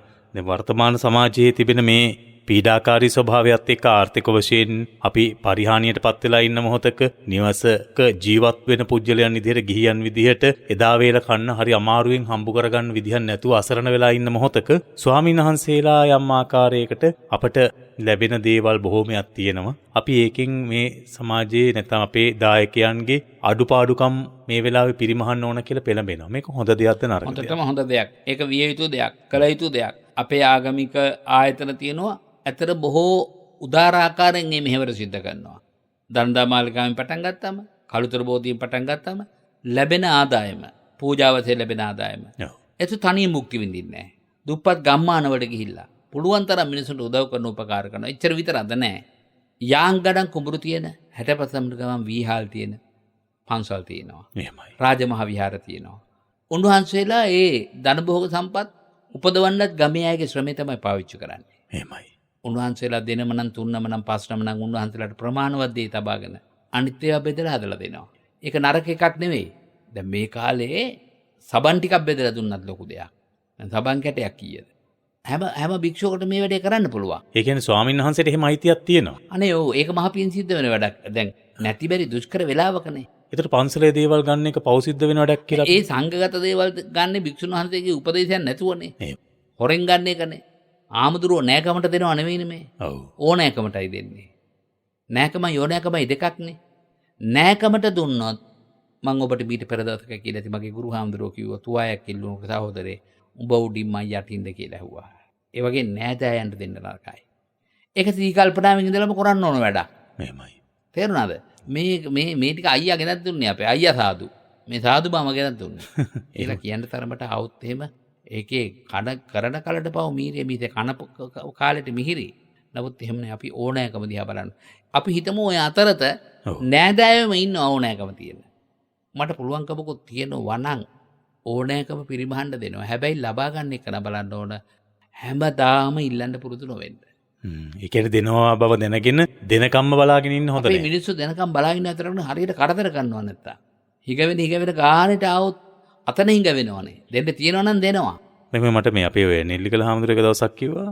උන්වහන්සේ දැන් ඔය කූරගලට වැඩි මුල් දවස්වල පාසල් ළමුන්ට පාසල් උපකරණ බෙදා දුන්න අවස්ථා කිහිපයකදී. ඔව්. මේකේ හොඳක් වගේම උන්වහන්සේ කිව්වා පුදුම කරදරයක් තියෙනවා සමහර ලාවට හැමදේම එනවා ඉල්ලගෙන. හැමදාම එනවා. අන්න ඒක නෙමෙයි. ඒ සිංහල ජාතියේ තියෙන වැරද්දනේ. අනික දුප්පත් මිනිහා ඒ දුප්පත් වෙලා තියෙන්නේ ඒ කාලකන්ණි ගති නිසා. දැන් මම කියන්නේ සමෘද්ධිය දෙනවා කියන්නකෝ. සමෘද්ධිය දෙන්නේ මිනිසුන්ට සමෘද්ධිමත් වෙන්නනේ. ඔව්. අවුරුදු 20ක් 30ක් සමෘද්ධිය දුන්නත් හැමදාම දෙනකම් බලා ඉන්නවනේ. අනිත් එක ඔය මේ අපේ දකින්න පුරුද්දක් තමයි දෙනකන් හොඳ කියන අය එක දවසක් නොදුන්නොත් අනිත් පැත්තට කියනවා. අම්මේ කියනවා. ඒක හින්දා තමයි නොදී ඉන්න එක හුඟක් හොඳ. නොදී හිටියම දුන්නේ නෑම කියලා දොස් කියනවනේ. ඒක වෙනම කතාවක්. දීලත් දොස් අහනවට වඩා නොදී මිදලා දොස් අහන එක හොඳයි. ඒ තරම් හරි නරුමයි මිනිසුන්ගේ ගතිගුණ. මිනිසුන්ට උදව්වක් උපකාරයක් කරන්න අර එක්කෙනෙක් දෙන්නෙක් හින්දා අනිත් අයටත් උදව් උපකාරයක් කරන්න හිතෙන්නේ නැති තැනට මිනිසුන්ගේ හිත ඇල්ලලා තියෙන්නේ දැන්. එහෙමයි. ඒ අත්දැකීම අපටත් පැවිදි ජීවිතේ අපටත් හරියට තියෙනවා. එහෙමයි. සමහර කෙනෙකුට උදව්වක් උපකාරයක් කරන්න තියෙන හැටියට ආසයි, කැමතියි. නමුත් දුන්නොත් විසුමක් හම්බ වෙන්නේ නැහැ. පන්සලේවත් ඉන්න පන්සලවත් ඉතුරු වෙන්නේ නැහැ දෙන්න පටන් ගත්තොත්. ඒ කියන්නේ එක්කෙනෙක්ට දුන්න ගමන් ඒක ආරංචියක් යනවා සුභ ආරංචියක් විදියට මුළු ගමටම. මුළු ගමටම. අන්න කැටවල හාමුදුරුවෝ මට මැෂිමක් දුන්නා. ඔව්. ඔන්න ඊට පස්සේ දිගටෝ මුළු ගමටම ඕන බෙදන්න මම. ඉතින් කොහෙන්ද තියෙන්නේ? අවශ්‍යතාවයට විතර නෙමෙයි. ඒ නිසා දෙන්න ඇත්තෙත් නැහැ. දැන් තීච්ඡ ප්‍රමාණය දීලා ඉවරයි. එහෙමයි. දැන් දෙන්න නැහැ. එහෙමයි. මේක තමයි ඇත්ත. ඉතින් දෙන්න නැහැ කියනකොට නැති එක තේරුම් ගන්න එපා. දැන් දීමේ උනත් සීමාවක් තියෙන්න ඕන. දැන් උදාහරණයක් වශයෙන් මම නිතරම කියන්නේ යාචකයෙක් කෙනවා කියන්නකෝ. කෑම ටිකක් ඉල්ල ගන්නයි. හොඳයි. කෑම ටිකක් දුන්නා කියමුකෝ. ආය ටිකක් වෙලා එනකොට කියන තුවායක් හඳුන්නා කියමු. සබන් කෑල්ලක් දුන්නා කියමු. පිටි පැකට් එකක් දුන්නා කියමුකෝ. පැදුරක් දැන් ඉතින් මුළු පන්සලම දුන්නත් ඔය හැටි ඉවරයක් වෙනවද? ඒ නිසා ඉල්ලන්නේ මොකද්ද ඉස්සෙල්ලාම? ඉල්ලන එක දීලා කියනවා ආයි ඉල්ලනු බෑ ඔච්චරයි. දැන් ඵලයන්. එහෙම අසරණ එහෙම ඉල්ලන අය ඉන්න සමහර අයට පුලන්නන් ඉන්නවා. අපි දැන් ගියාම ඉල්ලනවා. මට කන්න ටිකක් නැහැ. මට මොනවා හරි කන්න ඕනේ හින්දා මේ කිය කර දෙන්න කියලා. හැබැයි කන්න ටිකක් දුන්නට පස්සේ ඒක ගන්නෑ. ගන්න. දැන් බේත් ගන්න සල්ලි ඉල්ලනවා. ඔව්. දෙන්නකො තුන්ඩුව බේත් තරම් දෙන්න. කැමති නෑනේ. ඒල වංචාව. වංචාව. හැබැයි ඉතින් අපි දීම අප තුල අපි රැස් කරගන්නදී අපි රැස් කරගන්න. අපි ඉල්ලන්නට දුන්න එක වෙනම කතාවක්. ඔව්. නමුත් ඉතින් වංචනිකයා පැත්ත හැරිලා hina වෙවි යනවා කියලා අපිට දැනෙනවා නම් මේ දීමනාවේ. මෝඩකමට දුන්නා කියලා හිතනවා නම් එහෙම ඒවා නොදී යුතුයි කියලා මං හිතන්නේ. මං හිතන විදිහේ. මෙහෙමයි. හොඳයි. ඇත්තට මේ අපි ඉන්න සමාජයෙන් අපි මේ කතා කරන්නේ නේද? ඉතින් ඒ තුල ධර්මානුකූල විවරණයක් ගන්න පුළුවන්කම තියෙනවා කියන්නේ කොච්චර වටිනවද? අපේ හැමදෙරනේ අපිට අද වැඩසටහන නිමාවටපත් කරන්නත් ක්‍රමක්‍රමයෙන් කාල වේලාව ලං වෙලා තිබෙන්නේ විශේෂයෙන්ම මේ ඔබ වහන්සේ අද කරපු මේ අනුශාසනාව සාකච්ඡාව තුලදී ඔබ වහන්සේ පෙන්වා දුන්නු මාර්ගය හැම විටම අපි ප්‍රගුණ කළොත් එහෙම අපිට අපේ ජීවිතේ निराවුල්ව අවංක භාවයෙන් යුතුව නිර්ව්‍යාජ භාවයෙන් යුතුව රටටත් ලෝකයටත් වැඩ ඇති අපිටත් වැඩ ඇති අර ඔබ වහන්සේ සාකච්ඡාවේ මූලික ප්‍රශ්නේදී පැහැදිලි කළ ආකාරයට වගේ හිස් අතින් යන්නේ නැති හිස් හිතින් යන්නේ නැති ජීවිතයක් අපිට සාර්ථකව ගොඩනගා ගන්නට පුළුවන්කම තිබෙනවා. අපි බොහෝ වෙලාවට හිස් අතින් යන්නේ නැති වෙන්න රැස් කරනවා ධන දහන්නේ නොඑක ආකාරයේ භෞතික සම්පත්. හැබැයි ඒ දේවල් අපි අල්ලගෙන පුරෝගෙන යනවා. පුරෝගෙන ගිහිල්ලා තියෙන්නේ වටිනාකමක් නැතිම දේවල් ටික හිතේ. එය අපේ සසරේ නැවැත්මට නෙමේ පැවැත්මට හේතු සාධක වන දේවල්. ඉතින් ඒ නිසා ඉන් එහා තිබෙන්නා වූ මෛත්‍රිය කරුණාව මේවා අපේ හිතේ පුරවාගෙන ඒ තුලින් ගොඩනගන්නා වූ සමාජයක් කරා යනවා නම් හිත පුරවාගෙන ගිහිලා තිබෙන්නේ යහපත් දෙයකින්. අපිට මරණින් මතු අපේ ජීවිතේ මරණින් පස්සේ ජීවිතය ගැන මොකටද හිතන්නේ කියලා හිතන බොහෝ දිනකට මරණය කියන ඒ පණිවිඩය ලැබෙන්නකොට නැත්නම් තමන්ගේ ජීවිතේට මරණය ලං වෙනකොට ඒ පිළිබඳව හිතන්නට පෙළඹෙනවා. අනේ දැන් අපි මරණයට සූදානම් වෙන්න අපිට කාලය නැහැනේ කියලා පසුතැවෙනවාට වඩා ඒ සඳහා හිත සකසා ගැනීමේ වටිනාකම හැම විටම ඔබ වහන්සේගේ අනුශාසනා තුළින් අපි භුක්ති විඳිනවා අපේ හැමදෙරෝනේ. ඒ නිසා මම හිතන්නේ අපි සමස්තයක් වශයෙන් මේ මෙත්නෙත් පාමුලහන ඉමහත් ශ්‍රාවක පිරිස ඔබ වහන්සේට නිති නැමදුන් කරන්නේ. ඔබ වහන්සේට නිති ගෞරව කරන්නේ. ඔබ වහන්සේට නිති සුවපත් භාවය නිදුක් නිරෝගී භාවය ප්‍රාර්ථනා කරන ඒ නිසා මේ සමාජගත යුතු වටිනා පණිවිඩය ඒ අර්ථවත් වූ සමාජ පණිවිඩය ධර්මානුකූල ලෙසින් මෙත්නෙත් පාමුල හමුවේ මෛත්‍රී සහගතව සැර ස්වરૂපයක් ඇතැම් වෙලාවට ගතත් ඒ තුළ සැඟවී තිබෙන මෛත්‍රියමසු හැඟීම තුළ කරුණාබර ආදරබර ඔබ වහන්සේගේ මේ සතර බ්‍රහ්ම විහරණයන් වැඩින වාක්කෝෂය තුළින් හෘදයාංග මතුවෙන්නා වූ අදහස් තුළින් ධර්මානුකූලව විග්‍රහ කෙරෙන්නා වූ අනුශාසනා තුළින් අපි සැනසෙනවා. ඉතින් ඒ නිසා ඒ මග යන්නට අපට පාර කියා දෙන වහන්සේට නිරන්තරයෙන්ම නිදුක් නිරෝගී සුවපත් භාවයම අපේ ශ්‍රාවකයෝ හැමදාම ප්‍රාර්ථනා කරනවා. මට බහුතරයක් හම්බ වෙන මිනිස්සු ශ්‍රාවකයෝ වැඩිපුරම අහන ප්‍රශ්නේ තමයි දැන් කැටවල හාමුදුරන්ට කොහොමද? තව ස්වාමීන් වහන්සේලා 5-6 නම සමග වැඩසටහන් සිදු කරනවා. හැබැයි ඉස්සෙල්ලාම අහන්නේ දැන් කැටවල හාමුදුරන්ට කොහොමද? අපි කියනවා මං නම් කියන්නේ ඉතින් මං ගියාම නම් කිසි අසනීපයක් පේන්නේ නැහැ කියලා. ඊට හේතුව ධර්මාසනේ ඔබ වහන්සේ වැඩ හිටියාට පසු ඔබ වහන්සේ දන්නවා සිදු කළ යුතු කාර්යය ඒ ධර්මයේ කින උතුම් පණිවිඩය සමාජගත කිරීම. ඒ වෙනුවෙන් කැප වුණාට පස්සේ ඔබ වහන්සේට අසනීපේ નિરાයාසයෙන්ම සුවපත් භාවයටපත් වෙනවා. ඉතින් ඒ ධර්මයේ තිබෙන බලයයි ඒ බලය තුලින්ම ඔබ වහන්සේට නැවත නැවත නිදුක් නිරෝගී භාවය ප්‍රාර්ථනා කරමින් ඔබ වහන්සේ වටා ඒක රාශිය විසිටින සුවහසක් බෞද්ධ ශ්‍රාවක ගිහි පින්වතුන් වෙනුවෙන් දායක පින්නතුන් වෙනුවෙන් පුණ්‍ය අනුමෝදනා කරන්නට මෙත්නෙත් පාමුලේ අවසාන විනාඩි කිහිපයේදී ගෞරවයෙන් ආරාධනා කරනවා. සදහැ ගුණපිරි හද මණ්ඩලයෙන් වරුණ පුතා සිහිපත් කළ හැටියට අපට මේ යුගයේ විශේෂයෙන්ම මගේ ප්‍රතිකාර සඳහා පින්වත් ඔබ ආශිර්වාදයේ පෙළගස්වනවා. අතට ලැබෙන යම්කිසි භවභෝග සම්පතක් නැත්නම් ඒ භවභෝග සම්පත පෙළගස්වනවා. ඒ වගේම මට සැනසille මගේ ප්‍රතිකර්ම කටයුතු කරගෙන යන්න මේ ස්ථානයේ දානමාන ටික පිළියෙල කරලා දෙනවා. අනකොත් අප උපස්ථාන කරගන්න පින්වත් ඔබ පුළුවන් උපරිමාකාරයෙන් මට සහාය ශක්තිය ලබා දෙනවා. ඒ හැම දිනාටම පොදුවේ පින් අනුමෝදන් කරමින් අදත් පිටකෝට්ටේ කෝට්ටේ පාරේ අංක 514න් එක නිවසේ නිමල් අලහප්පෙරුම පින්වත් මහත්මයා හය මැතිණීමා ඊතා ගෞරවයෙන් සිහිපත් කරන්නට ඕන. කටින මහා පින්කම් වල මූලික දායකත්වයක් දරා බොහෝ කටයුතු වලට අපට ශක්තිය ලබා දුන්නා. ඈත මෑත යුගයේ අප්‍රමාණ ධනභෝග සම්පතක් මේ පූජා භූමියට යොමු කළේම සම්බුදු පිරිසගේ ප්‍රාර්ථනාව. ඕස්ට්‍රේලියාවේ වෙසෙන බීම්සර මලිත් අලහප්පෙරුම පුතුටත් චමරි දෝනිටත් අනාගත ප්‍රතිමන් ඉටුවෙන්ට ආශිර්වාද කරන්නට නිබන් අලහප්පෙරුම පින්වත් මහත්මයා ඩිලානි අලහප්පෙරුම සහ තිලින අලහප්පෙරුම පුතුට නිදුක් නිරෝගී සුවය හා අනාගත අභිවෘද්ධිය ප්‍රාර්ථනා කරන්නට දෙපාර්ශ්වයේගේ සියලු ඥාතීන්ට පින් අනුමෝදන් කරන්නයි බලාපොරොත්තුව. කේ.ජී. චන්ද්‍රසේන පින්වත් මහත්මයා සම්පත නිවස අමනුමුල්ල පාර ලුණු කොටුව පාර දඹවින්න වැලිමඩ සිට රුපියල් 25000ක බරපැන පූජා කරමින් බණ්ඩාරමණිකා උපාසිකාමානිය ඇතුළු සියලු ඥාතීන්ට පින් අනුමෝදන් කරන්නට සමිතියේ සියලු දෙනාටම සෙත් පතන්නට අධිෂ්ඨාන කරලා තියෙනවා. ඒ වගේම පිටපල චන්ද්‍රාණී මහත්මිය හා රෝගාතුර සිටින ජේ.වී. නෙතුලි කුඩාලන්දරේ වෙනුවෙන් සියලු දෙනාට නිදුක් නිරෝගී සුවය ප්‍රාර්ථනා කරන්නට ආරාධනා කළා. වගේම අමරා ජයසේකර පින්වත් ගුරුමෑණියන් ඇතුළු පවුලේ හැමදෙනාම බුත්පිටිය කිනිගම සිට රුපියල් 25000ක බරපැන පූජා කරමින් අභාවයටපත් මහාචාර්ය ආර්.ඩී.ඊ. ජයසේකර මහත්මයාට උක්කු බණ්ඩා ඒකනායක සොපිනෝනා කස්තුරිය ආරච්චි ඒකනායක සහෝදරය ඇතුළු සංසාරගත සියලු ඥාතීන්ට පින් අනුමෝදන් කරන්නට බලාපොරොත්තු වෙනවා. ඒ වගේම නාලනී මල්කාන්ති පින්වත් මහත්මිය අනුරාධපුර පුලියන්කුලම ගම්සභා මාවතාංක 2A නිවසේ සිට රුපියල් 32500ක් කැපකරු මුදල් කොටස් වශයෙන් මේ වෙනකොට ගෙවමින් සිටිනවා. ඒ තුළින් ලැබෙන කුසල සම්පත්තිය බලාපොරොත්තු වෙන නිමුත පුතුරු නිදුක් නිරෝගී සුවය ප්‍රාර්ථනා කරන්නට භාග්‍ය දියණියට සිරිය කෝන් ස්වයං පුරුෂයාට නාලනී පින්වත් මාතාවට නිදුක් නිරෝගී සුවය හා චතුරාර්ය සත්‍ය ධර්මය අවබෝධ ප්‍රාර්ථනා කරගෙනයි ඒ පූජාව සිද්ධ කරන්නේ. SAVD යසවතී ගුණසේකර පින්වත් මහත්මිය අංක 62 D වෙලේපාර වීදියවත උඩුගම්පල සිට රුපියල් 31000ක් කැපකරු කොටස් වශයෙන් පූජා කළා. දෙපාර්ශ්වයේ දෙමව්පියන් ඇතුළු මියගිය ඥාතීන්ට 2004 වර්ෂයේ සුනාමියට හසු මාගේ ආදරණීය සහෝදරටි හා දරුවන්ට පින් අනුමෝදන් කරන්නට කියා ආරාධනා කළා. දරුවන්ගේ අධ්‍යාපන කටයුතු සාර්ථකත්වයට ආශිර්වාද කරන්නට බලාපොරොත්තු වෙනවා. කාංචනා නිරෝෂණී පින්වත් දියණිය අංක 495 ඊරිය වැටිය කැලණි සිට රුපියල් 25000ක බරපැන පූජා කරමින්